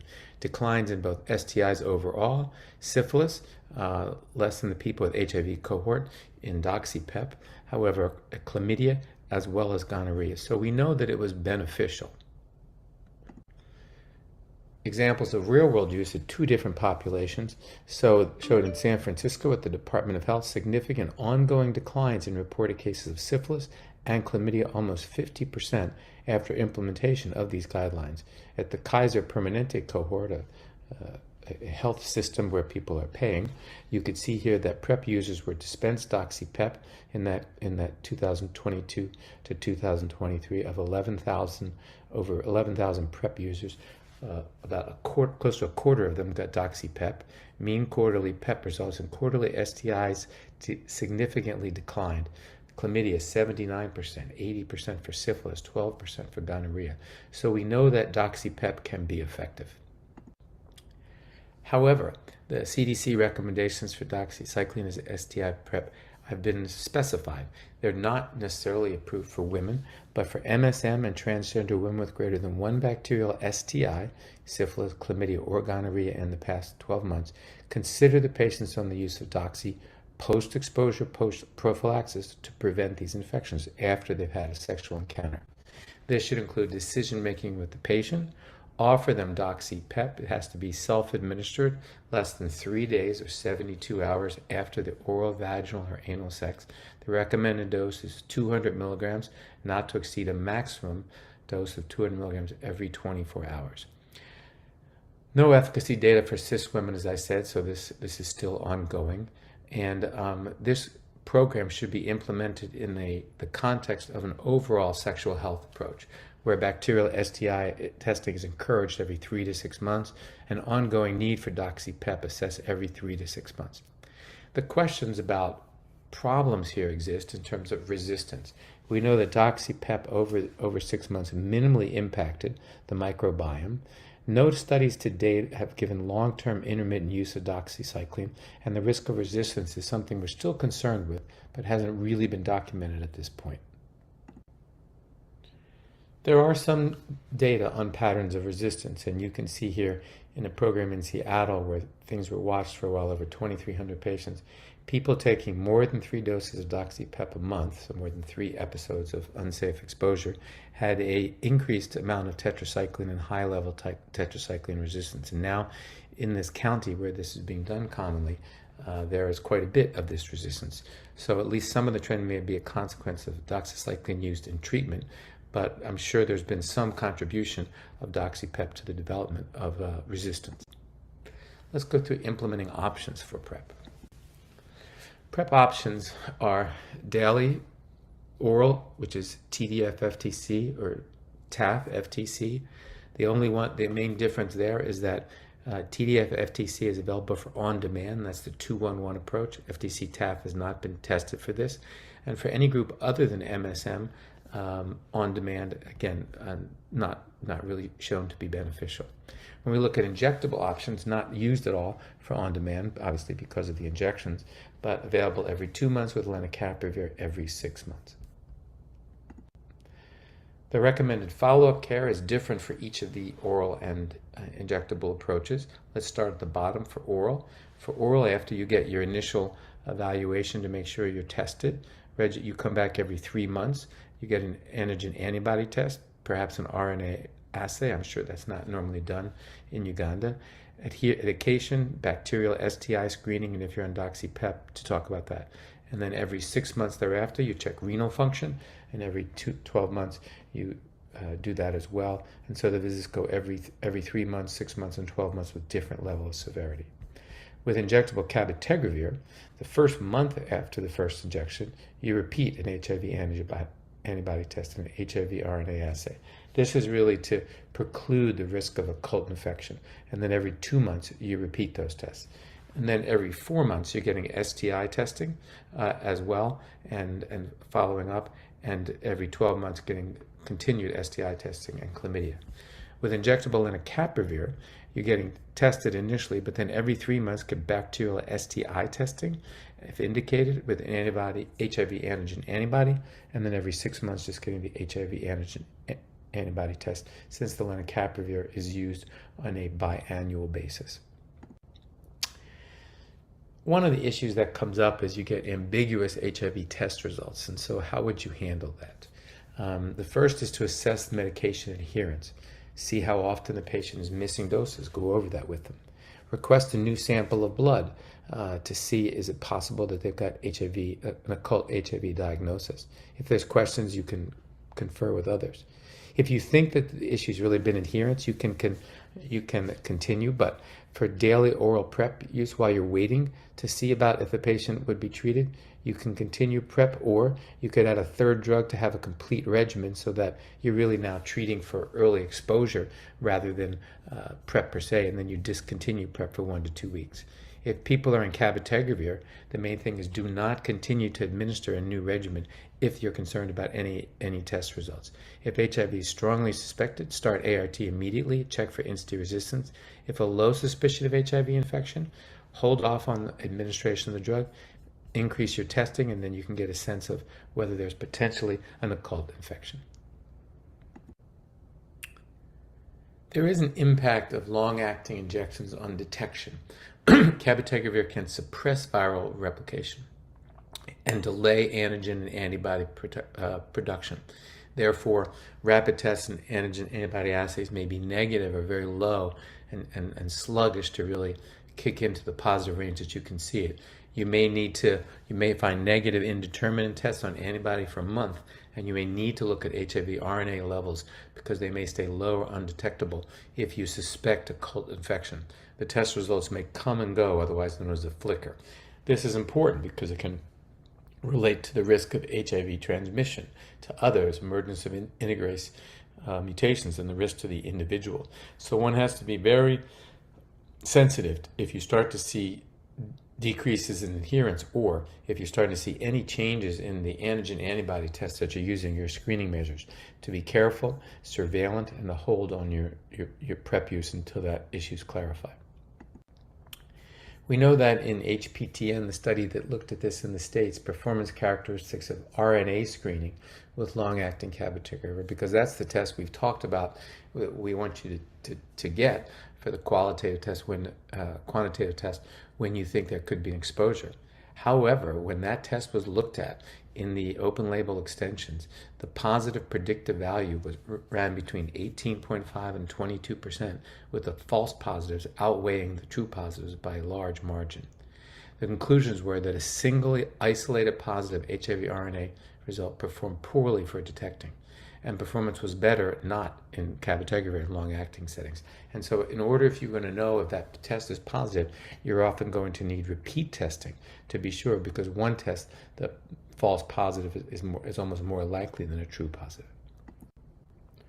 There is a syndrome that's associated with people who get HIV while on PrEP that's called long-acting early viral inhibition, or Levi syndrome.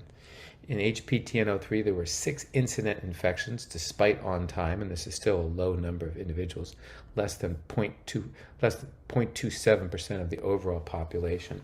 And again, we talked about how this detection of HIV infection was often delayed, and these infections occurred sometimes less than 6 months after the last cabotegravir, and the clinical symptoms could be very variable as to be distinguished from classic HIV infection that presents as an acute viral illness.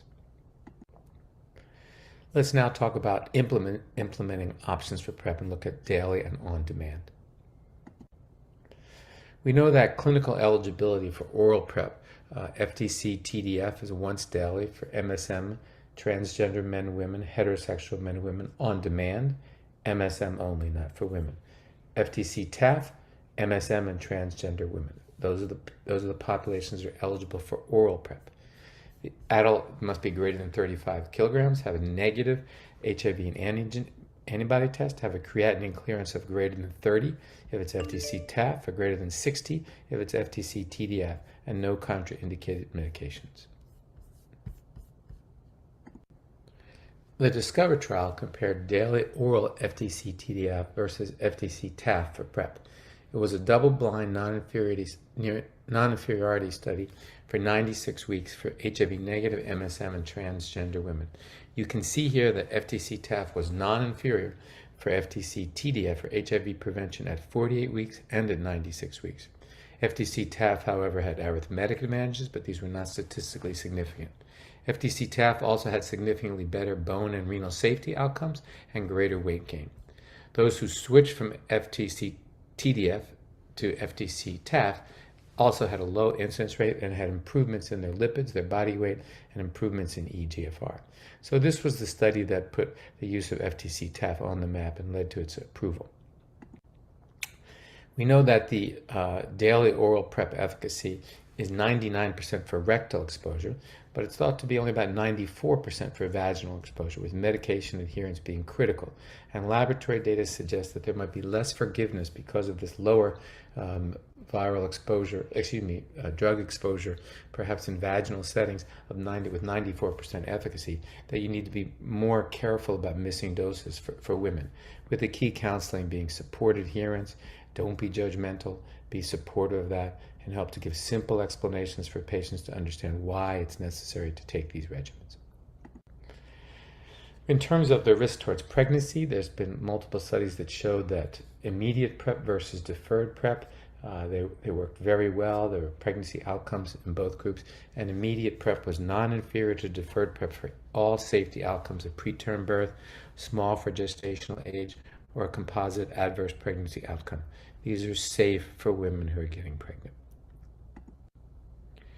Strategies that may help patients to take their PrEP. The first, link up the things you're doing in a day with taking your medication. Sometimes that involves pill compartments. Sometimes that involves having a peer that you take them with. Sometimes phone apps will remind people. But PrEP options that do not require daily administration would be more likely to be injectables. Daily oral PrEP, we know that the time to achieve maximal protection is likely to be achieved in 7 to 10 days after initiation of daily oral PrEP. However, it's different based on the tissues. For rectal tissue, it's about 7 days, blood 20 days, cervicovaginal tissues 20 days. So there might be some differences in how quickly a woman gets protected versus an MSM. So in really trying to weigh the differences between FTC TDF and FTC TAF, first, let's go on the left side here. FTC TDF is effective in multiple populations, small declines in eGFR and BMD, and generic is available, so it may be more widely available. In FTC TAF, effective perhaps in MSM and transgender women, small increases in LDL, generics not available. We know it does work again for the MSM TGW. Less data on people with IV drug use. The safety differences are small. For most of your patients who don't have risk of renal failure or are young, the differences between TDF-based regimens and TAF-based regimens will be minimal. The issues around on-demand, however, are only useful for FTC TDF. This is studies looking at what happens if you're not on PrEP and you have an exposure. And the idea here is that you must take 2 pills within 24 hours of the first dose, and then 1 pill 24 hours later, and 1 pill 48 hours later. Reasons for choosing on-demand PrEP for some patients is they're not having sex on a regular basis, so they don't want to do PrEP. They have desire for fewer pills. They want to have less cost. On-demand PrEP shouldn't be used for heterosexual women. It's not been shown to be beneficial in that population, or people with IV drug use or Hep B infection. Used with caution in transgender women receiving gender-affirming hormone therapy, particularly with the first use or reanimation of FTC TDF after prolonged hiatus. Studies that have documented the use of on-demand is the Prevenir study. That was an ongoing open-label prospective study in HIV-negative high-risk adults who don't use condoms on a regular basis. And what they found here, that the HIV incidence was almost the same for those on daily PrEP as on demand. And so it was well tolerated and very safe. So this started to help us understand that this on demand for people who had less frequent sexual contact worked just about as well as PrEP. So for some patients that are concerned about how often they need it or the cost, this 2-on-1 approach may be a viable approach. Optimizing on-demand FTC TDF dosing in women, it's a little hard to say. Data has shown that FTC TDF tissue predictions using a PK/PD model, they use various approaches of 2-2-2-1, different meaning pills each day, all different things. And the bottom line was to extend the productive drug levels was thought to be normally we do 2 pills, then 2 within 24 hours, 1 24 hours later, the second one 48, but with women add a third one at 72 hours. So an extra dose, and this may well be beneficial. Conclusive data on that is not currently available. Let's now talk about options for PrEP, injectable PrEP, and let's start with cabotegravir. The eligibility for cabotegravir would be adults and adolescents more than 35 kilograms, a negative HIV antigen antibody test at least within the week before prescribing. HIV negative status must be confirmed. That's the one risk because these are long-acting. No signs or symptoms of acute, no contraindicated medication. Cabotegravir has been approved for use every other month in MSM, transgender men or women, or heterosexual men or women. HPTN 083, the reasons why people chose PrEP compared to TDF were often they don't like injections, they prefer injections, they don't want pills. They know that cabotegravir was shown in that HPTN 083 study to be superior. Cabotegravir is more convenient. Reasons why people choose oral PrEP, they don't like injections. The potential side effects they like better with oral pills than compared to injections, and they're concerned about resistance if they're not on it for a long period of time. So there are different populations who are appropriate for long-acting injections. Only 2% of the people declined long-term cabotegravir due to injection site reactions, and so it was well tolerated.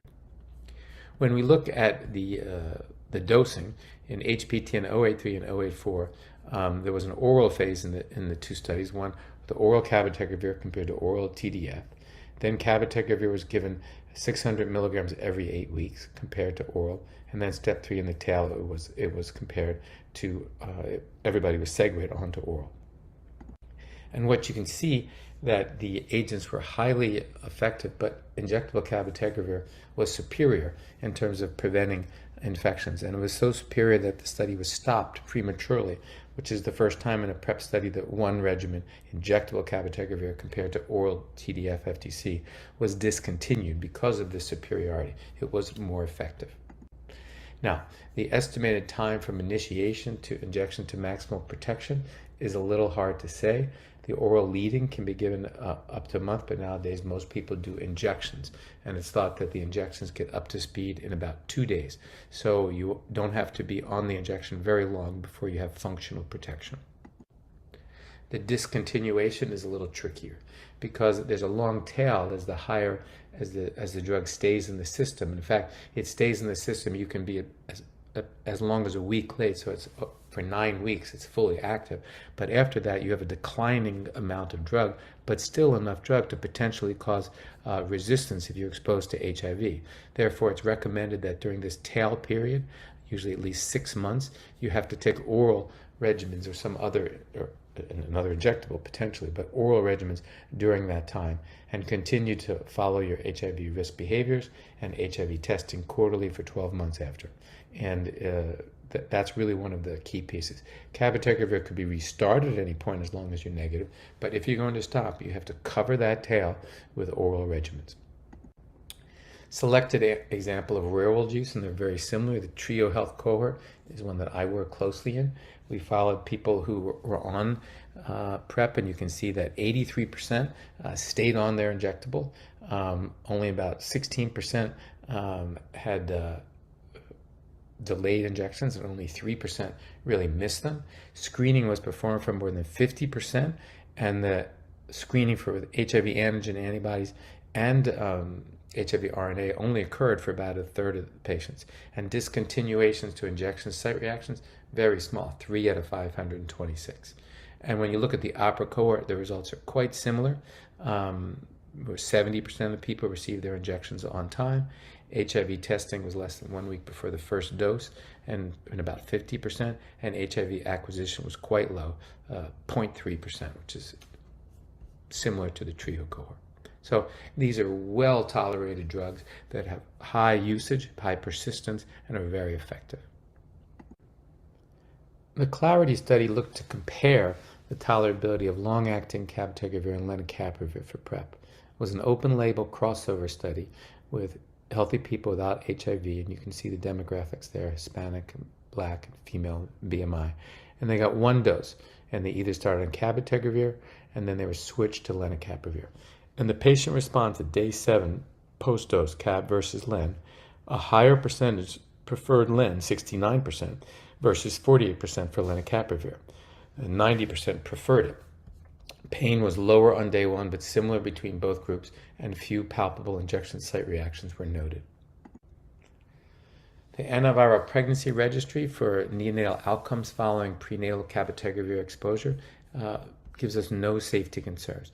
There's the definitive conclusions on the safety of cabotegravir use in pregnancy can't be drawn to the limited number of pregnancy reports. The data should be interpreted with caution, but so far it looks very well tolerated. There are breakthroughs with HIV injections, and HPTN 083 examined some of those. They were rare, 0.15 over 100 person years, and all of them had detectable INSTI-RAMs. The risk for selection was increased with undiagnosed HIV infection at the time, and HIV acquisition greater than 6 months after the last cabotegravir injection, no significant HIV diagnostic delays, and the timeline could be different for different people. The ART that's used following these breakthrough infections, and there aren't that many, but a case series of 47 who'd gotten more than one cabotegravir injection and then had 30 days of ART, you can see fairly high rates of HIV suppression. And there were similar short-term virologic outcomes between the INSTI-based or PI-based regimens. In fact, most of the times, they seem to work quite similar. The majority of cases were identified within 6 months of CAB administration, and they were suppressed on INSTI-based ART, including one case that had an integrase mutation in R263R. More data are needed to define optimal ART regimen selection in this setting. Let's talk about lenacapavir implementation options. Lenacapavir is given every 6 months instead of every 2 months. It's indicated for MSM, transgender men and women, and heterosexual men and women. The PrEP eligible are very similar to what we saw for the cabotegravir and even for TDF PrEP, except you have to be very careful if there's been any potential occult infection, so any sexual, unprotected sexual encounters in the last 30 days.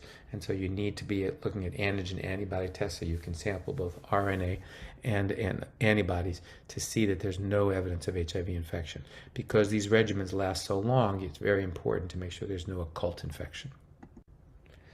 The initiation, the first day, there's 920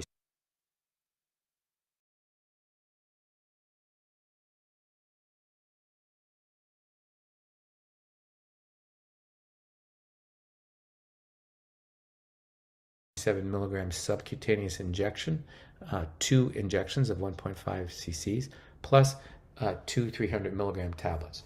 On day 2, you give another 600 milligrams orally, or 2 300 tablets. After that, it's 1 injection every 6 months, plus or minus 2 weeks, of the 927 milligrams, similar to what you did on the first day of initiation.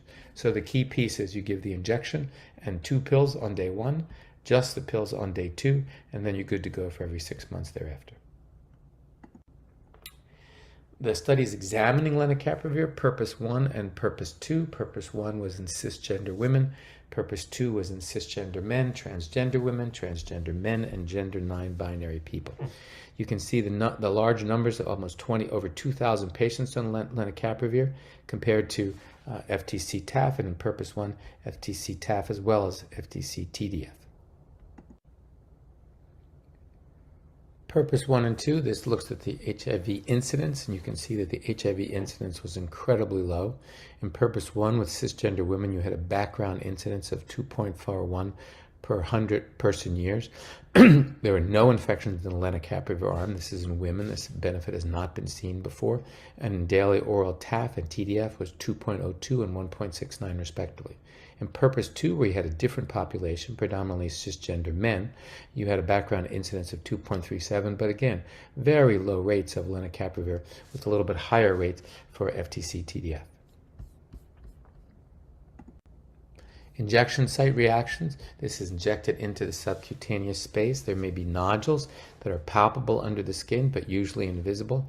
As the drug gives off over time, you see less of this, and you can see there was a fairly significant 30 to 40% of nodules that were seen in both Purpose 1 and Purpose 2.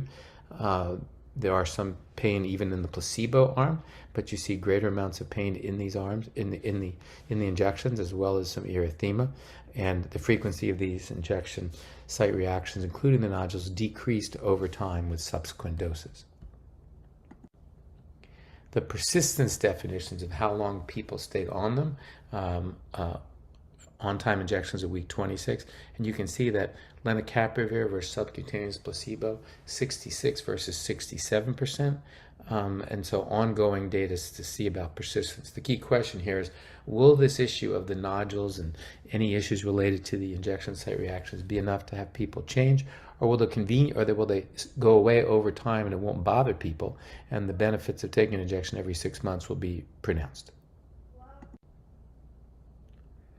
Looking at Purpose 2 among people who use substance use, you can see there was about a 37% drug use, binge drinking, 40% stimulants use. Substance use did not impact adherence to lenacapavir, and you can see high levels of adherence to week 26 and week 52. No serious adverse events, and no meaningful interactions between lenacapavir and the use of opiates, which is common in the States but less common in Uganda. So we know it works well for this population. Purpose 1 looked at a subpopulation of adolescent cisgender women, a population that's historically been hard to treat, and compared len every 26 weeks compared to oral FTC-TAF and oral FTC-TDF in a group of cisgender women without HIV. The adolescents had similar pharmacokinetics. There were no significant differences, and there were no adverse events. Looking at drug-drug interactions for long-acting encapavir, both in Purpose 1 and Purpose 2, the DMPA and net norepinephrine concentrations were generally comparable with baseline levels, and so there were no significant declines in cisgender women. In gender-diverse population, in Purpose 2, these levels, including testosterone, were very small. It's a CYP3A metabolism. It works through that mechanism, but there were not enough induction that you saw much lower dosages, and it didn't affect functional status of those hormones. There are currently investigational once-yearly formulations of lenacapavir being developed. There's an ongoing open-label phase 1 study in healthy participants who have a low level of HIV acquisition with BMI less than 35. It will look at once yearly 5,000 milligrams. Each formulation will be done in 2 injections, and we know that median concentrations were higher and the C trough was similar to or higher. In early studies, both formulations were safe and tolerated, with most common adverse event was injection site pain that resolved over time. So this would be quite a breakthrough to be able to have injections that could be given every 48 weeks instead of every 2 months. Cabotegravir will also be coming out in an every 4-month formulation shortly, not shortly, but within the next year or so. And so both of these regimens are going to be offered more extended dosing administrations to prevent HIV acquisition. Same day PrEP considerations. No good for people who aren't sure if they want to start. It's really for people who are keen to do it and they know they want to begin. Patients need to have a way that you can reach them. So if their tests are positive or there's something abnormal, you know you can find them. Not for patients who have a possible acute HIV or recent exposure. Avoid tenofovir-based same day if patients have a history of renal disease. It's reasonable to consider long-acting injectables provided HIV testing can be ordered. It's not necessarily required that they have to be available first. So it is something that could be looked at in injections, but there's not much of a track record for that yet. Most of the early start same PrEP day has been with oral regimens.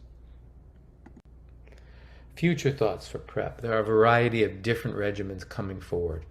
Broadly neutralizing monoclonal antibodies that could be given every 6 months. A TAF-elvitegravir insert, which could be used at different times based on your exposure. A dapivirine ring, which would be around the cervix, which would provide women to control their own protection for HIV, which is important. A microarray patch, which could be given on the skin, which would then elute a certain amount of drug over time. So again, providing a long-acting prevention. So you will receive an electronic initial evaluation in the email address provided within the 1 to 3 business days. We appreciate email communication and following up with everything. If you want credit, we're going to have Q&A at the very end of this session, and we appreciate your listening today. Thank you very much. Much, Dr. Elion.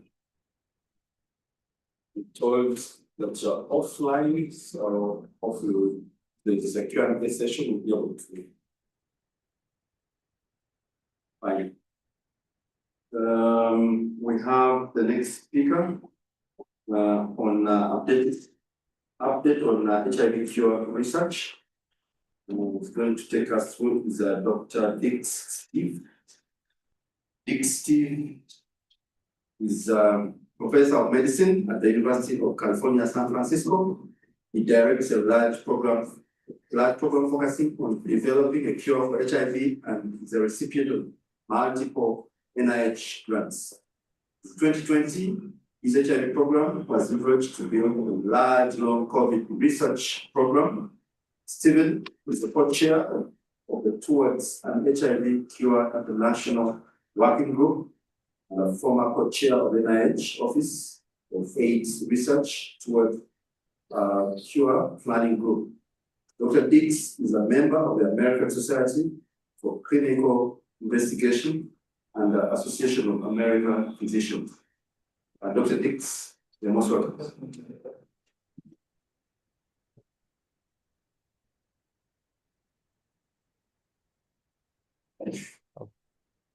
Okay. Hello, everybody. Sorry I can't be there in person. But I'm going to take you through an update on where we are in terms of HIV cure, focusing primarily on what's happening in the clinic.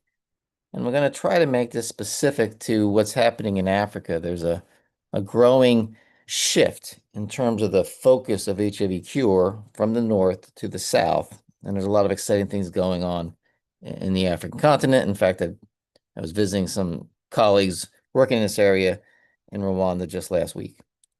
Okay, so my outline here, I'm going to go over where we are today, discuss what a cure needs to do to be impactful, describe what we know about the reservoir, where most of the advances in our understanding have occurred, talk about what's happening in the clinic, and then, of course, talk about cure research in Africa. Okay, so where are we in 2025? We've been at this now for about 15 years. studying HIV cure in a deep, deep manner with a fair amount of resources, a lot of it from the NIH. And I would say right now that we know the problem. We really understand what HIV looks like during long-term treatment and the challenge. We've developed great models for HIV cure. We understand how the immune system controls the virus at set point in most cases, and we're making real progress in people with some of our interventions, particularly broadly neutralizing antibodies, and we have a pathway toward one-shot cures, which is going to be the focus of the end of my talk through gene therapy. There's a fair amount of controversy, though, of why we're doing this. I mean, I was listening to the earlier presentations here on treatment and some on PrEP. The question comes up all the time, and we have to think about this very carefully. Why do we need a cure when treatment is so effective and prevention now is so effective? And of course, the CARE study by Sissy and others was mentioned earlier. And we all know about the lenacapavir studies. These were both actually done in Africa, and they both basically show that treatment in the right setting and the right people works in essentially everybody, with very few side effects. So we really have to ask ourselves, if treatment is so good, why do we need a cure? And if we need a cure, what does it need to do? Now, obviously, anybody would prefer a cure than taking drugs for life. And so that's obvious. But to get this cure, it's going to require deep, deep investment over the next decades, a lot of money. The early cures are not going to be that effective. And, we really need to know whether it's all worth it. I think it's worth it, in large part because it's not what's happening at the individual level. It's more of a public health issue, right? We do know that despite this massive investment globally in getting people on treatment, about a third, a little bit less of people globally are not now today, we think, taking antiretroviral therapy and having an undetectable viral load. And the rates of people who are not suppressed is much higher in children. People stop therapy all the time. They go on and off.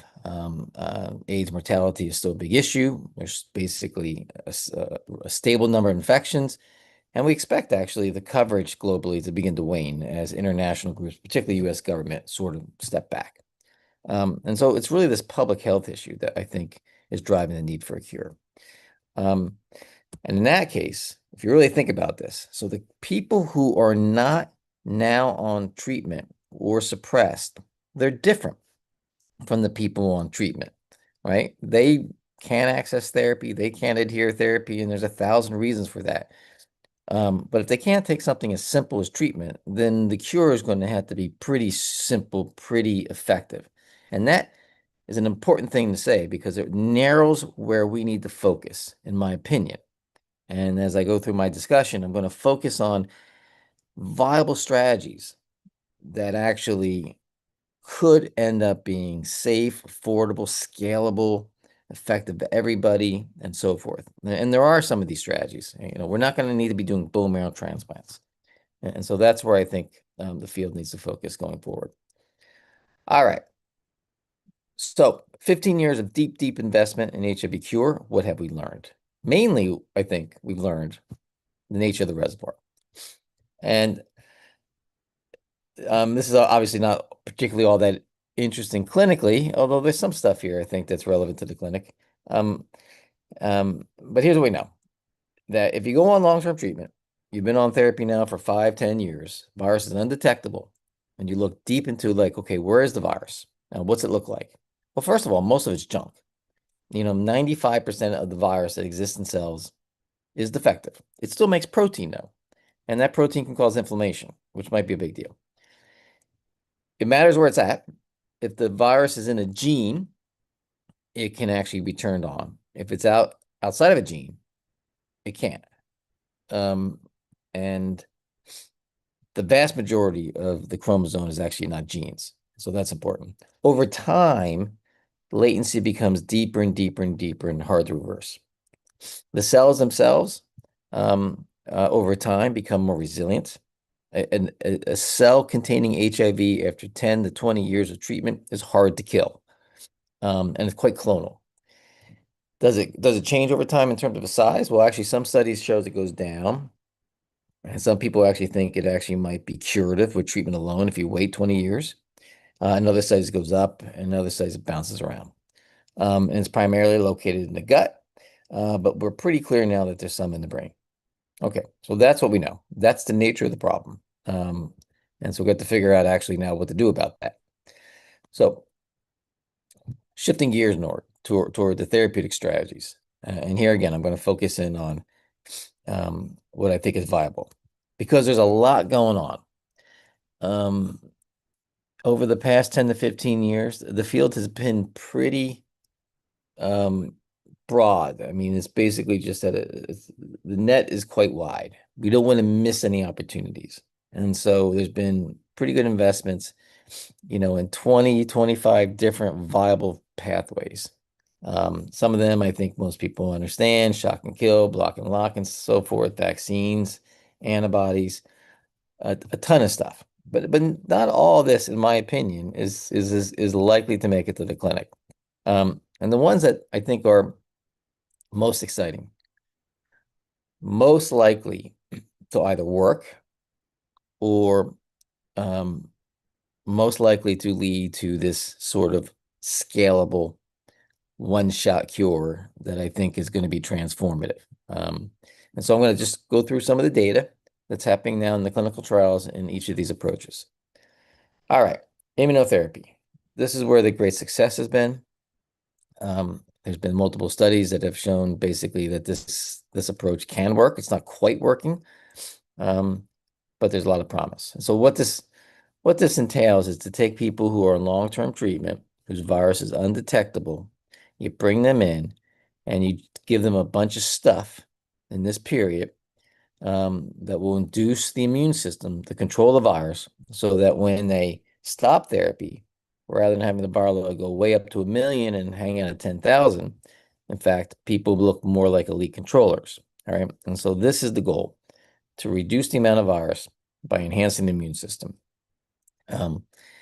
And we've been trying this for 30 years, mainly with therapeutic vaccines. We've done, as a field, maybe 100 studies giving people vaccines during treatment, stopping treatment, and basically seeing no effect.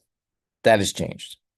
We've now shown, and I'll show a couple of studies here, but we've now shown that if you take in people who start therapy early, for the most part, and you give them what's referred to as broadly neutralizing antibodies. These are antibodies that we got from people with HIV that have the capacity to neutralize a whole spectrum of viruses, broadly neutralizing antibodies. And antibodies are basically the same as antiviral drugs. The antibodies sort of bind to HIV and kill it. And so it's a kind of the natural antiviral drug. But it's different, because when the antibody binds to the virus, you have a complex. And this complex turns out to be really powerful way to turn on the immune system. It's basically like a mini vaccine. And it's called the vaccinal effect. You take the antibody in the blood, the virus in the blood, they combine. This complex is then goes into lymph nodes, and it just cranks up your T cell response. Okay. So antibodies are basically like treatment plus, right? They block the virus, kill the virus, just like integrase inhibitors to a certain extent. But they also have this added benefit. And so what we've seen in these studies, they're all small, they're all flawed, nothing is perfect. These studies are all complicated studies, but essentially, if you look across several of these studies now, if you give antibodies when people start therapy and there's a lot of virus around, or stop therapy and there's a lot of virus around, about a third, plus or minus. When they stop therapy, the virus doesn't go back to set point. It hangs out at a much lower number, you often around a couple thousand or less, which is not a cure, but it does suggest that we actually are having some success. The mechanism of this appears to be as I said, the induction of these T cell responses. I want to highlight a study that was done in South Africa.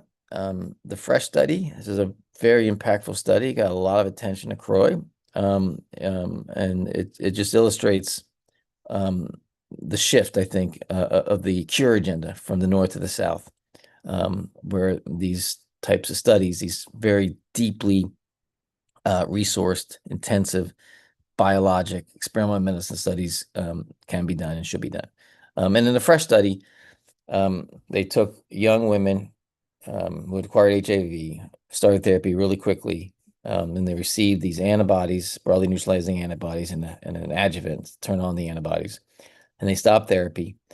In 12 of 20 women, when they stopped therapy, the virus shot up like it typically does.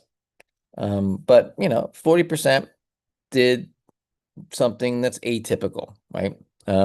They sort of slow to rebound, lower peak, bounced around, often below 10,000, sometimes around a couple thousand. Some people didn't rebound at all.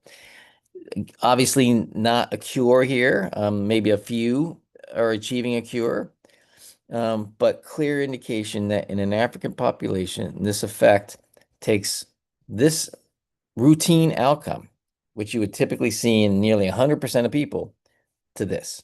So it's working. It's doing something. It needs to be optimized. We need better.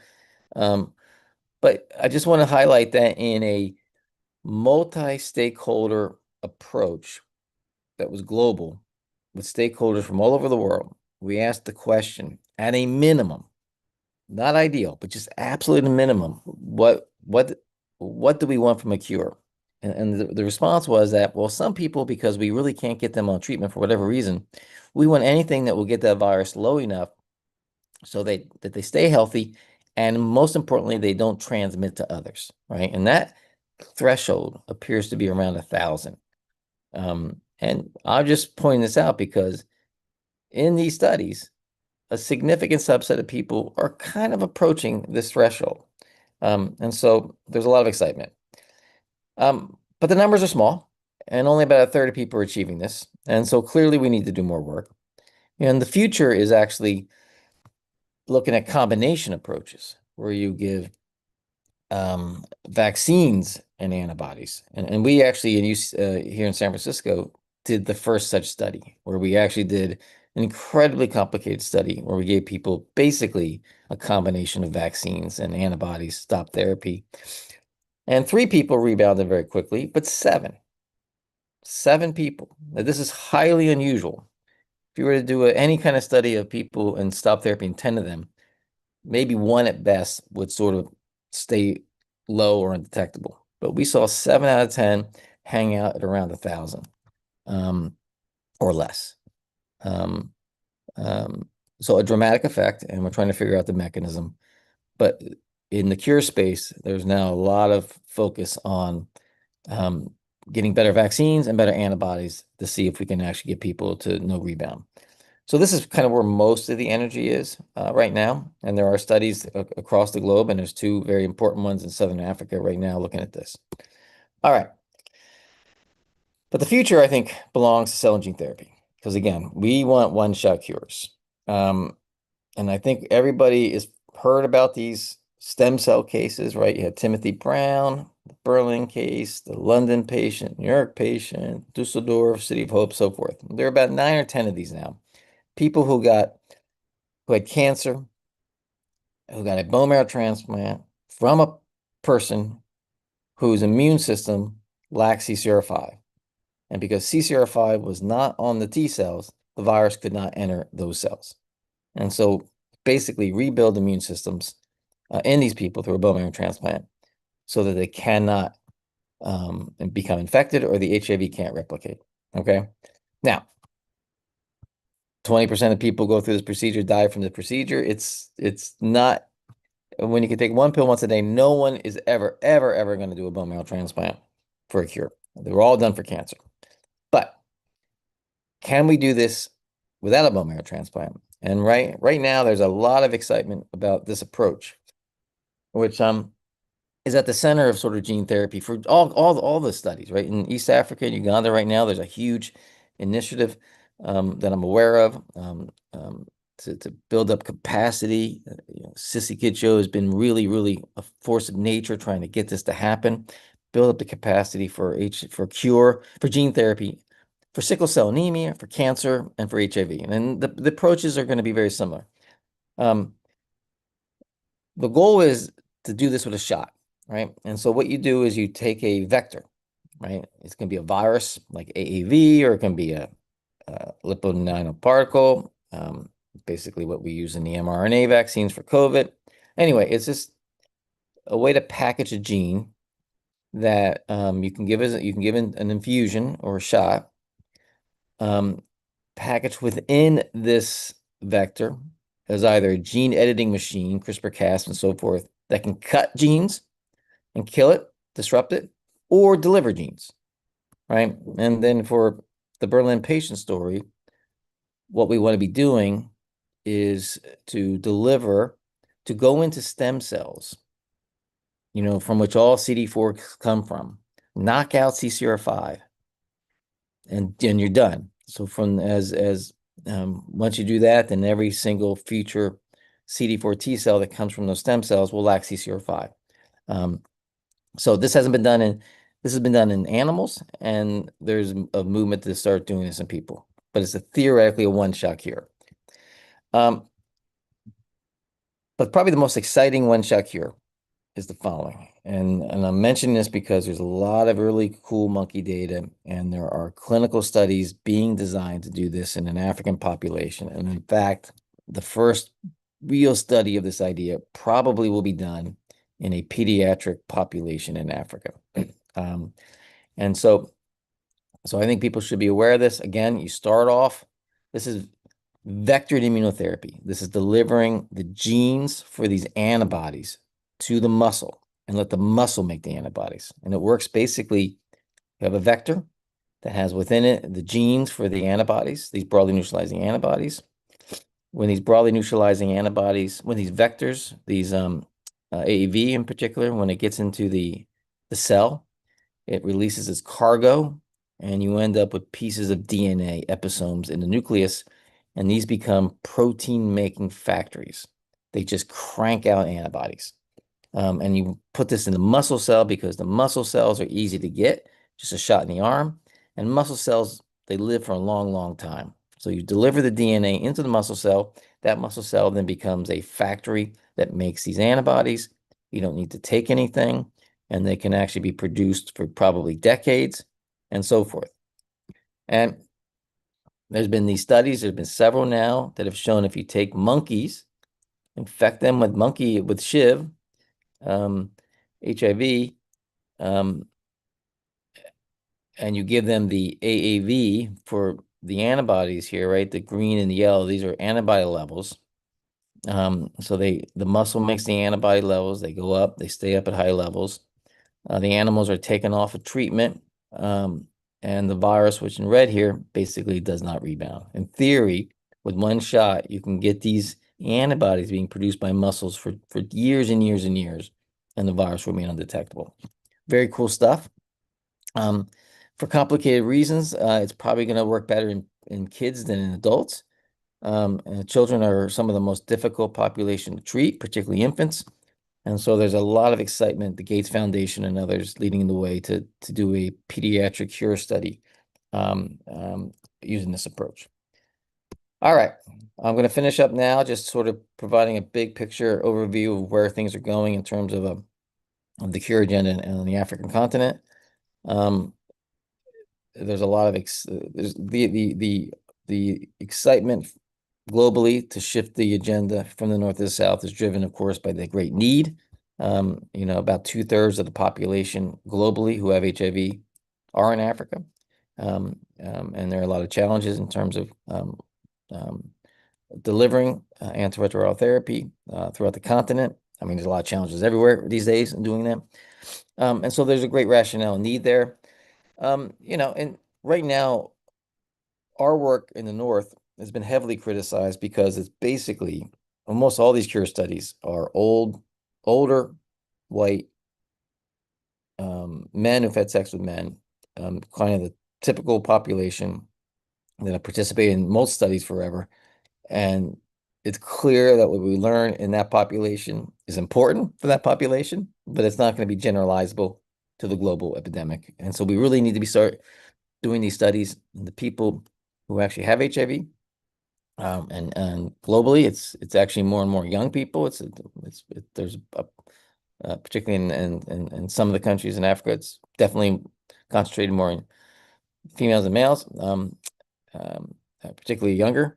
The diversity of the virus is dramatically greater in the African continent, multiple subtypes, particularly you go to places like Cameroon and West Africa. I mean, they're new subtypes, families of viruses coming in all the time. I mean, it's just a very diverse population of viruses. The host immune environment, which is dramatically shaped by one's environment, is going to have a huge impact on how therapy works, particularly immunotherapy. And so it's important to begin to do these studies there. And of course, there's the pediatric HIV problem, which is primarily one in the African continent. So there's a lot of the people who have HIV in Africa are different and of high interest globally to begin working therapy, doing cure studies. All right. And the infrastructure for clinical research is improving. The AMA was just actually a lot of excitement and buzz from the publicity about this new regulatory agent that seeks to basically enable clinical research across the continent. I think it had sort of its major opening a couple days ago. At least there was a lot of press around it. I've been involved in a fair amount of training meetings, the cure academies, and now I go to these cure meetings, and there's just a huge wealth of younger African scientists that are doing cutting edge science at the same level as we do in the North. So you go to these meetings now and you see African scientists and scientists from North interacting as colleagues, and it's and so the talent's there. Training is paying off. Obviously need more resources. Gene therapy right now is very, very expensive, right? Most gene therapy products cost about $2 to $3 million per person. No one can afford it, even in my city. So obviously these approaches are not going to be globally scalable, but there's massive changes. I mean, at the end of the day, most of this gene therapy stuff should be done at a cost of about $1,000 a person, which should be affordable considering the fact that you have all this savings from a lifelong of drugs.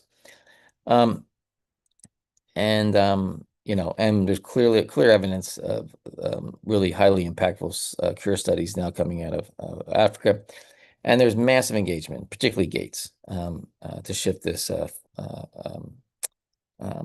agenda south. But there are challenges, of course. The biggest challenge that we face globally is that industry engagement. I mean, industry is where the drugs come from. It's where the cure is going to come from. And the engagement is low in the North. It might be growing. We'll see. But it's essentially non-existent in the South. And this is a big problem facing Southern clinical and scientists and so forth, that most products that are being developed in the North for subtype B, because there's really not a strong profit model to drive innovation on the South. And so this is limiting in a big way the cure agenda in Africa. And everyone's, of course, familiar with what the U.S. government's up to. We're not entirely sure where things are going to end up in terms of the U.S. government, which has been the major driver of cure science globally. Absolutely, without question, the vast majority of progress in the HIV cure space has been driven by NIH. And so the question is, are other countries going to basically fill in the gap? And there's huge pressure being applied to African countries to begin supporting some of this research. And the infrastructure to do drug development, manufacturing and regulatory stuff and all the administrative stuff and databases and, clinical trials are very complex. That infrastructure actually got a shot in the arm by what happened in COVID, because there was clearly evidence that the capacity on the continent to make the vaccines that people in Africa needed was not there. and it's a problem. And so actually since then, there's been a huge investment in building capacity for developing vaccines, but that will actually also help for biologics. And so I'm going to stop. That's my presentation. I wish I could be there with you guys. Maybe next time. Happy to answer questions. Thank you. Thank you so much, Dr. Stephen Dix, for that very elaborate discussion on HIV cure research. And it has stimulated a lot of comments and questions from our very own champion, Dr. Sisi. Dr. Sisi is a champion for our cell and gene therapy initiative here. So, and I also realized that our next chair was, lamenting that the next session is going to be a little bit dry, but now I think you can see it's very stimulative and fertile. We are going to have a lot of open discussion on this. So, before I hand over to the next chair, and since I'm also stepping down, allow me to thank you so much for being a very awesome audience. And I take this opportunity to wish you a Merry Christmas and a Happy New Year. 2026. Over to you, my dear chair. It's just Dr. Kanike. Maybe you can come here. Oh, sure. You can come here.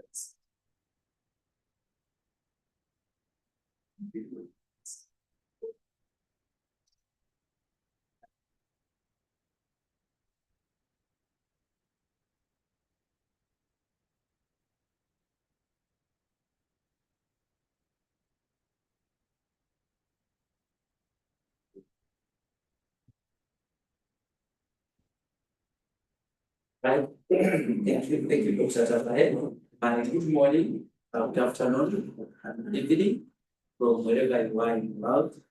Welcome to the closing session of the 17th annual HIV update meeting, and I hope you enjoyed it, because we enjoyed it so much when we prepared it.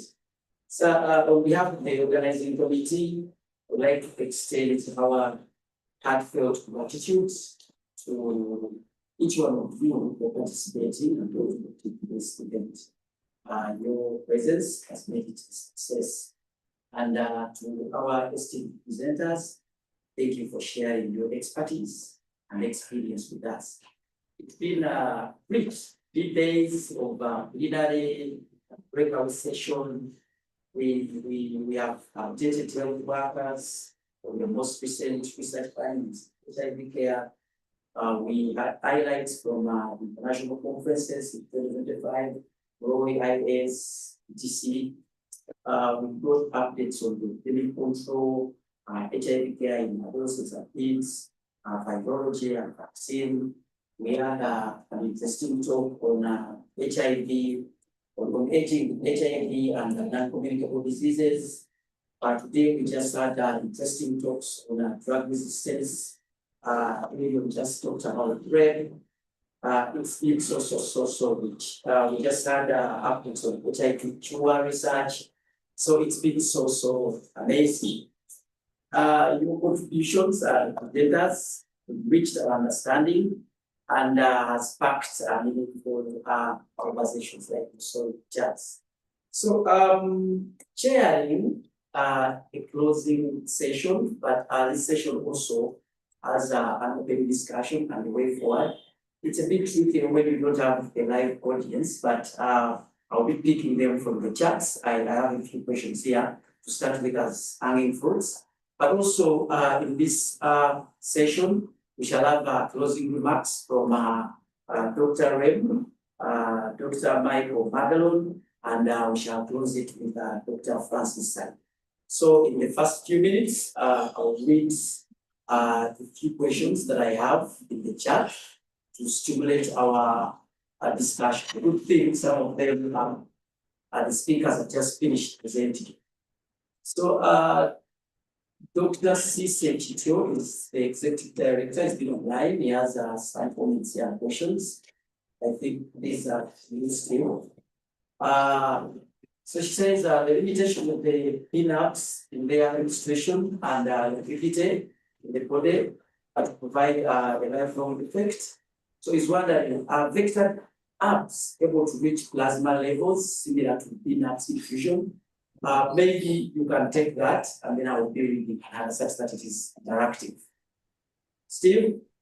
Yeah, thank you, Sissy, for that question. There have been studies of vectored immunotherapy of antibodies, the shot in the arm stuff in people.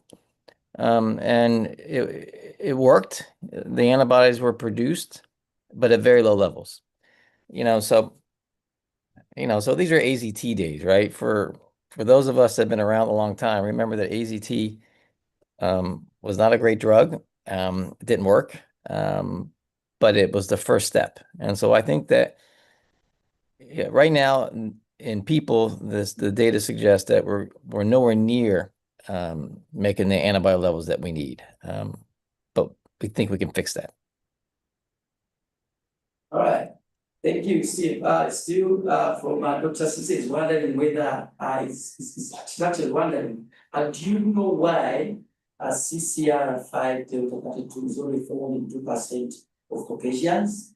And if this was knocked out in Africans, might there be any issues? Yes. I don't really, the story had been, so it's mainly CCR5 knockout is mainly in Northern Europe. And the theory that people used to talk about is that lacking CCR5 protected people from the plague or whatever was happening in, hundreds of years ago in that part of the world. But it's pretty much non-existent in an African population.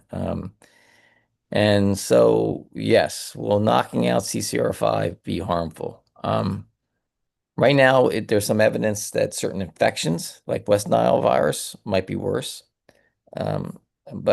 But I'm not, it's unknown. It's something we have to keep an eye on.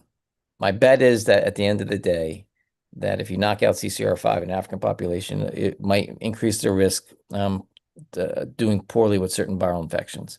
But time will tell. Thank you. And I hope Dr. Cisse you happy with the answers. So Dr. Cisse is also wondering, what are the prospects of having in vivo CAR cells? Yes. Well, I'm pretty sure that came from Sissy as well. In vivo CAR so I didn't go in the CAR T cells. Sissy and I have been talking for a couple of years and trying to move. We're doing a CAR T cell study here in San Francisco, and we've worked with her team and your team there to try to get this going in Uganda. And there's a lot of capacity building happening. But right now, CAR T cell studies involve you go in, you do leukapheresis, you get billions of cells out of the arm, you send it to a lab. We send our cells to a lab in 2,000 miles away. It takes $30,000-$40,000. Those cells are modified and they're shipped back. And then you put a IV in the arm and then you infuse the cells and you cross your fingers and hopes it works. That is not going to be transformative for anyone. That's like $1 million thing. But there's work now being done in which there's that same approach. You got a vector, you put the CAR, basically the thing that sort of binds to the HIV, the gene for that CAR in a vector, and you inject the arm, and then the cells, you just basically make CAR T cells in people with a single shot. And the cost of goods of something like that could be, a few $100. It's definitely doable. It's feasible. It hasn't actually been done in people yet.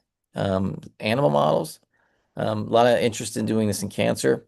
It's going to happen. It's going to work. It's really just a technical question. And so that's where the future is. All right. So the challenge we're presenting last, it appears like all questions are coming to you, Steve.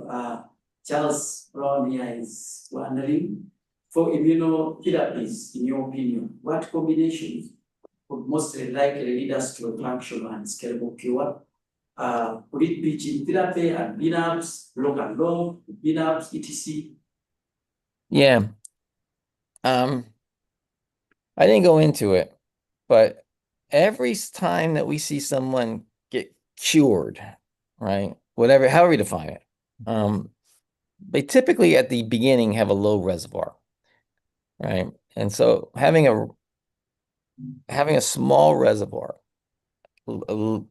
is key. And so there's a lot of interest in interventions that will first clean up the reservoir, drop it a couple logs, 100-fold. That's block and lock, shock and kill, that stuff, which I didn't go into. And there is some excitement there. But let's totally separate talk. But if you start treatment early, you can have a low reservoir. And so the question is about, well, what's the immunotherapy approach? How are we going to build up the immune response, right? Shock and lock, shock and kill, block and lock reduces the reservoir. But immunotherapy improves the immune system. And essentially, the world has basically decided the only thing that makes sense here is looking at combinations of vaccines and antibodies, which is what we did in our combination approach in San Francisco in that 10-patient study. And so there's a vaccine that was developed for cure in Africa, funded by Gates, developed at the Reagan. There's a study just opened up in Zimbabwe. This is an exciting approach. That vaccine, over the next couple of years, we'll see if it works in people. And then we'll combine it with these BNABs. And if it works, it works. If it doesn't, well, probably going to shift to gene therapy.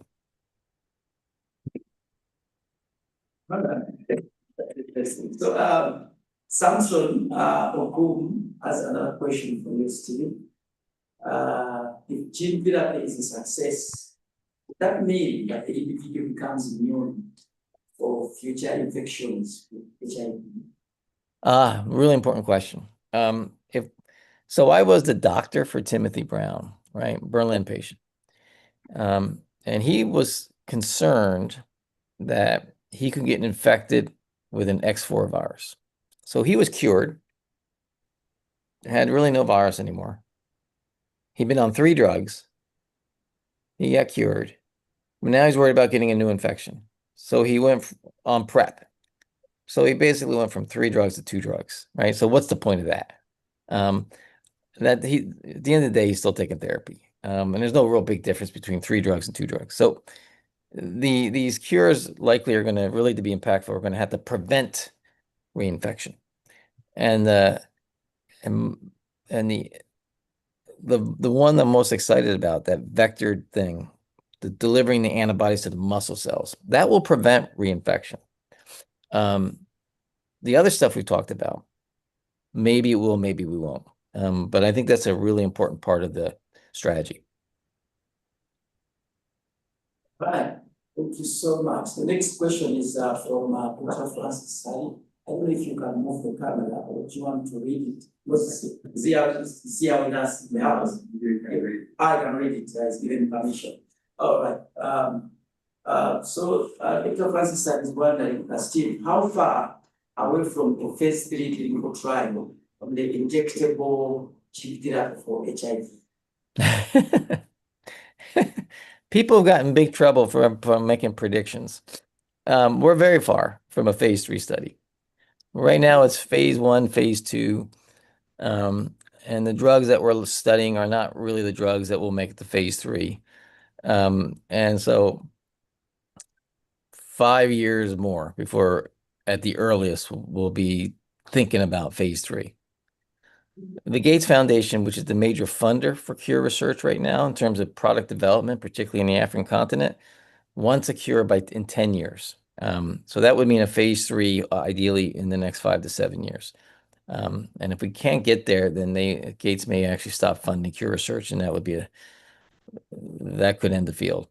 So we have I think we have about a decade to do this. Right. Professor, you have the response. Thank you, Steve. It appears that your questions are done. I don't seem to see any more questions in the chat. Chizito is wondering whether we have these recordings available for a few days. The answer is a big yes. We even have them on YouTube. Also, allow me a bit to mention that we shall launch an evaluation form, and for all the participants who have been following us, we'll send you an email with a link, so that you can fill the evaluation forms. We need the feedback. We need to improve this meeting, and like Dr. Cecilia says, it takes a entire village to raise a child. We need to do this together. So as the other comments come, in the interest of time, I'll proceed to the next item on the agenda. I see you, Dr. Ray, you wanted to share your video, and you are the next in line. Dr. Ray yesterday gave us an interesting talk on the premium hemorrhagic fever and the pox, and he's been one of the architectures of these HIV update meetings, and he's in the best place to give closing remarks. Over to you, Ray. Oh, I think you can hear me. I'm going to try to share. Let's see. I think that's it.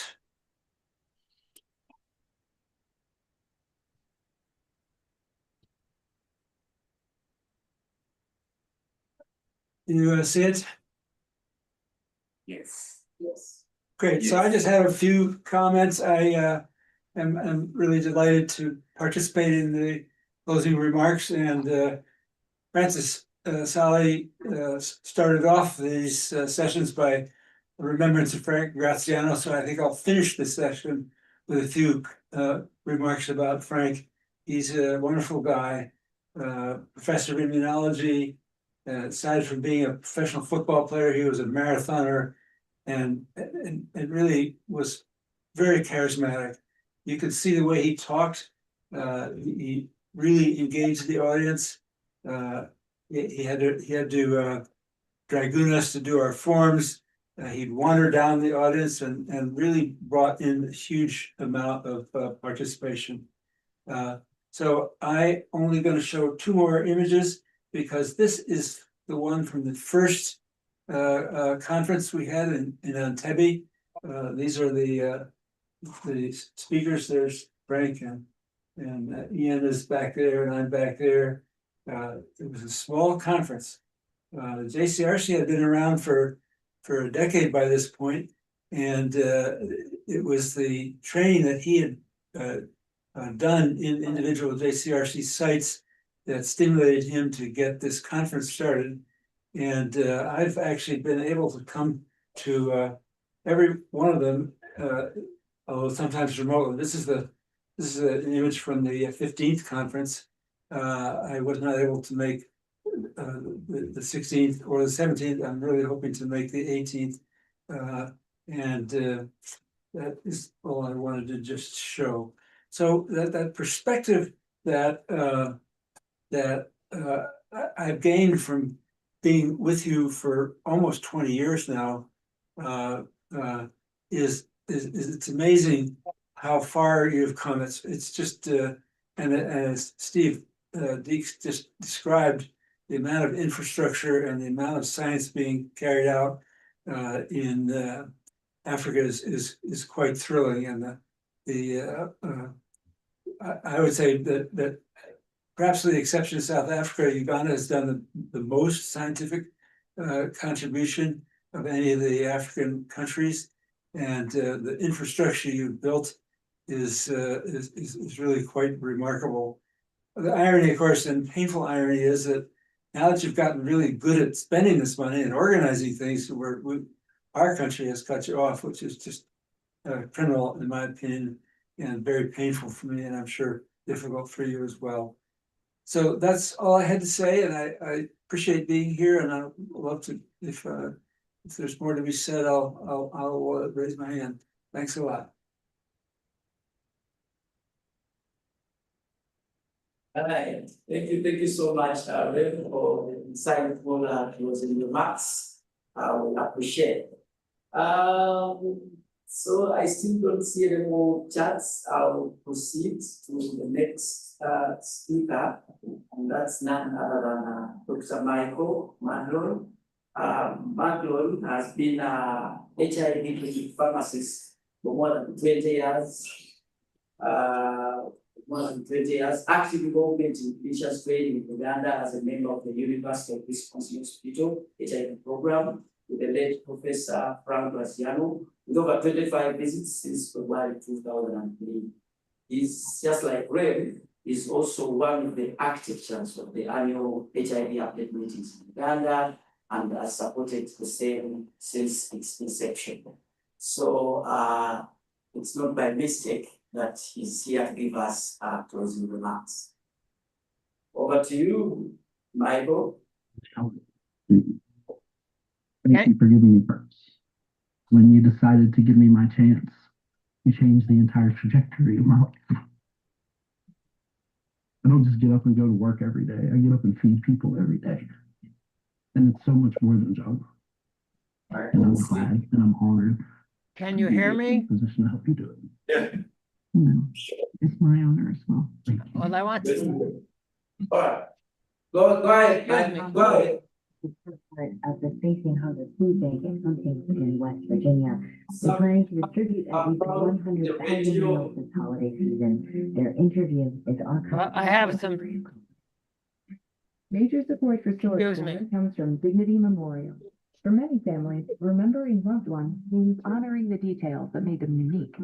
Dignity Memorial is dedicated to compassion in every detail of a. There you go. Excuse me, I had some technical problems here. I want to thank you for giving me a few moments to speak. I've been fully retired for about 10 years now, and I want to say a few words about Frank Graziano, my colleague. It's sometimes amazing what starting very small with a simple idea and getting it expanded over the last couple decades. And that's how it all started. It's been done very, very well. And so I look at just the principle of starting with an idea and then expanding it and taking with other colleagues, making something of it. In the end, this is a lot about relationships. And so that's sort of the thing when we began having talk with Peter Mugeni and Sissy later to give our clinic in Madison, Wisconsin could offer. These things are very important. I also want to, the meeting this time was at a very high level, and Nelson and Annette with Francis and Sissy helping organize it. I want to say particular thanks to Rick Elliott and his relationships with a large group of internationally elite speakers. And he's done that with Steve Deeks and Daniel Karitzkis. But in the past, also Paul Sachs and Barbara Burke, and particularly Auntie Fauci this time. And with the team that Frank Graziano helped put together with Frank Rame and Ian Gilson, and particularly Rick Elliott, has been a remarkable success. So the Zoom strategy that we've employed since COVID seems to work pretty well. We would all like to get together face to face at some point in time. That would be wonderful. I don't know if that'll ever happen. I should also like to say something for Simply Speaking to helping with continuing education. But as far as I'm concerned, the spirit of Frank Graziano's efforts early on have come to fruition, and I hope we can continue to have the program every year. The quality of it is very impressive. So thanks a lot.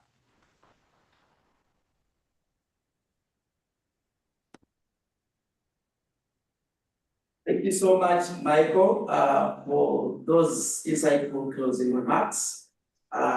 We appreciate them. The next online is none other than Dr. Francis Ali. Dr. Francis Ali is our Deputy Executive Director, and I will not bore you by reading his bio because it's been read several times in this meeting. He's had so many presentations. But also, I want to let you know that it's been at the intersection of these meetings. And that's why I love listening to him. It's not that it's my namesake, but also that there's always something to learn every time he speaks. So, Dr. San, please take the platform to give us your closing remarks. Thank you. I think I can use the camera on the laptop. I hope you can see me and I can see some of you. I can see Ian, I can see Frank. I will close now.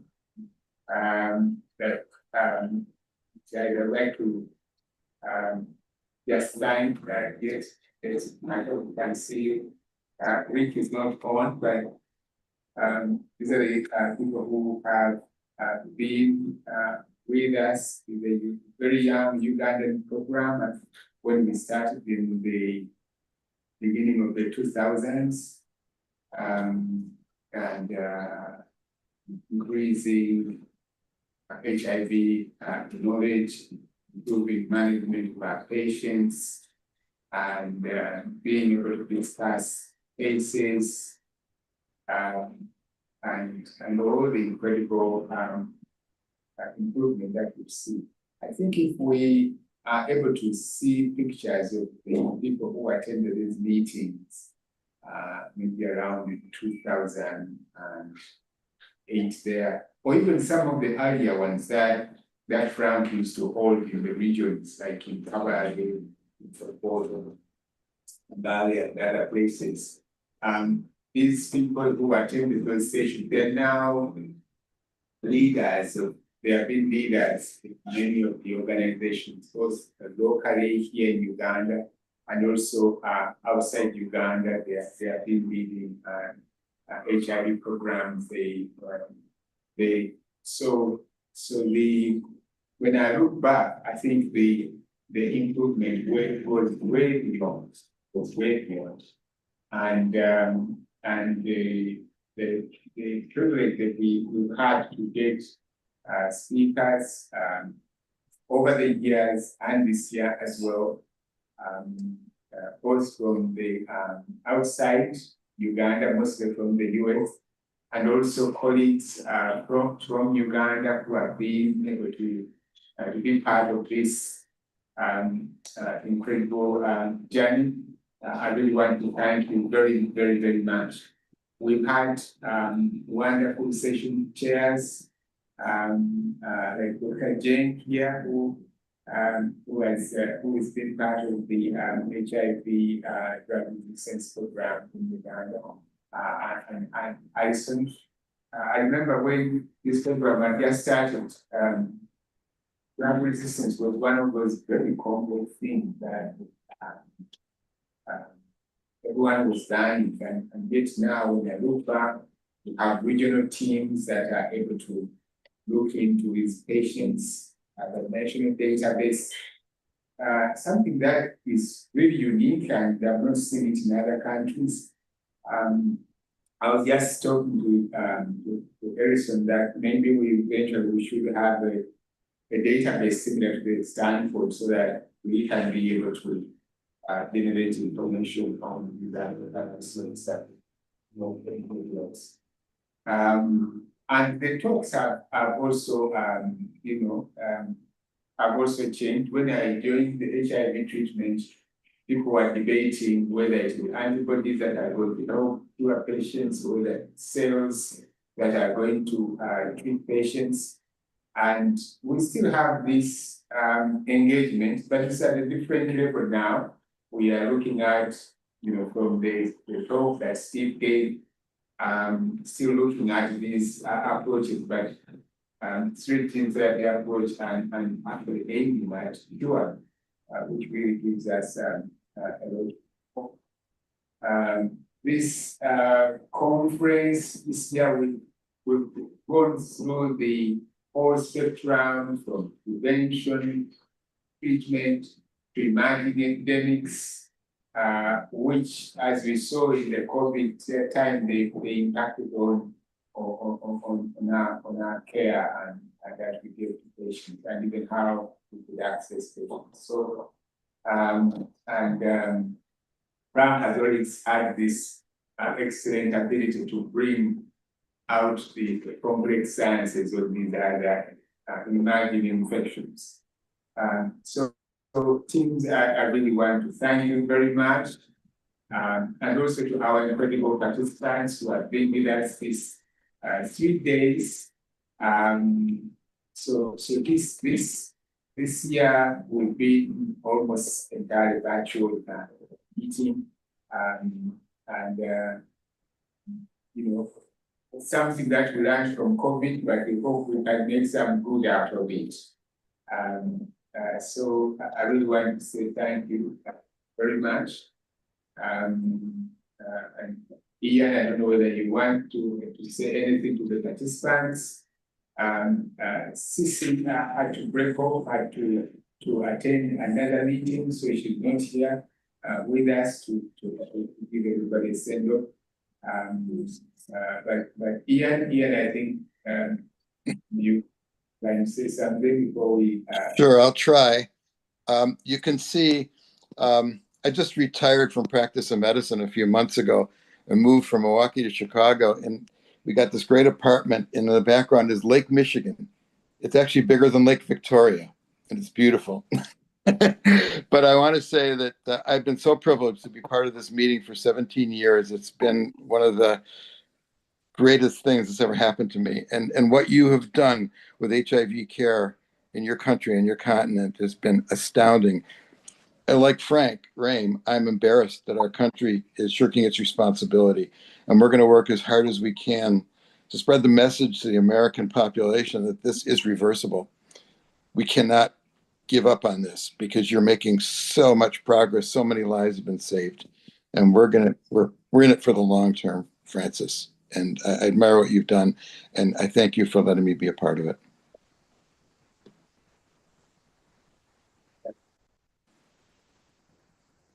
And then I think to colleagues who've been part of the arrangement, Isaac, we have Isaac from ECHOS, not ECHO, in the Bible, who has helped to host us and to enable us to meet together.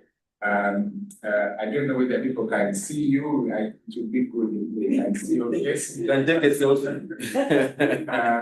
But he's been the brain behind the networks, the electronic links that have enabled us to meet. So Isaac and your team, really thank you so much, and Regina and our IT team, Juliet. So thank you very much. Isaac, would like to see your face. Yeah, we didn't see Isaac, we didn't see. No, I'm just glad to be part of the team.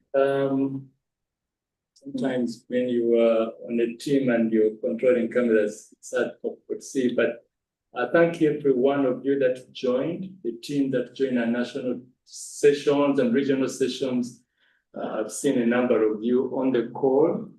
But we would want to thank Agantusi and see you online. Thank you very much. Back to Dr. Said. Yeah, so with that, I would like to officially close our meeting. I wish you would pop a champagne or whatever, or a cup of tea or wine, but I wish all of you. Breakfast, we need breakfast. Some warm breakfast. I really wish you the best of the end of the year, and we look forward to meeting again. Thank you very much. Next year in Kampala, all right? All right. Thank you so much, Dr. Francis Sally. I already mentioned that when Dr. Sally speaks, it's always learn. So everyone picked some is insightful closing remarks. I have a small humble request from the IT team. The IT team kindly requests everyone who is online to turn on their video so that we may be able to take a screenshot for history and having these pictures here in our archives. So kindly turn on your videos so that we can be able to do this exercise. So as you do that, I will also re-echo what everyone has said. Before we part ways, let's take a moment to appreciate the hard work of our organizing team and Nelson and team who have worked tirelessly to make this event possible. Let's give them another round of applause. Thank you. So thank you once again, and we look forward to seeing you at the next event. Over to you, IT team, for the snapshot. Yeah, just leave your cameras on. Cameras on. Please. Turn on your cameras. Come along with your smiles. Yeah. So we are able to see you. First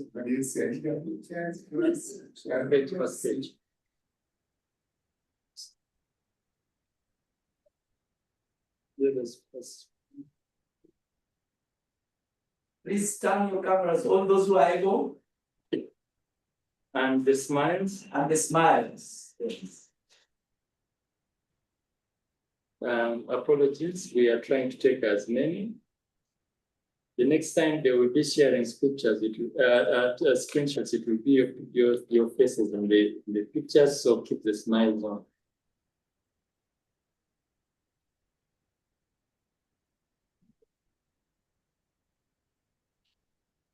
But I'm seeing no one. They're on. They're on. Just this on machine is possible.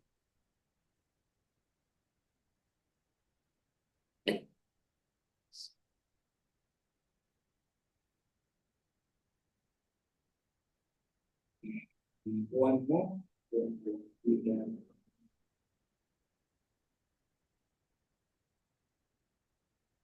Okay, I think we are done.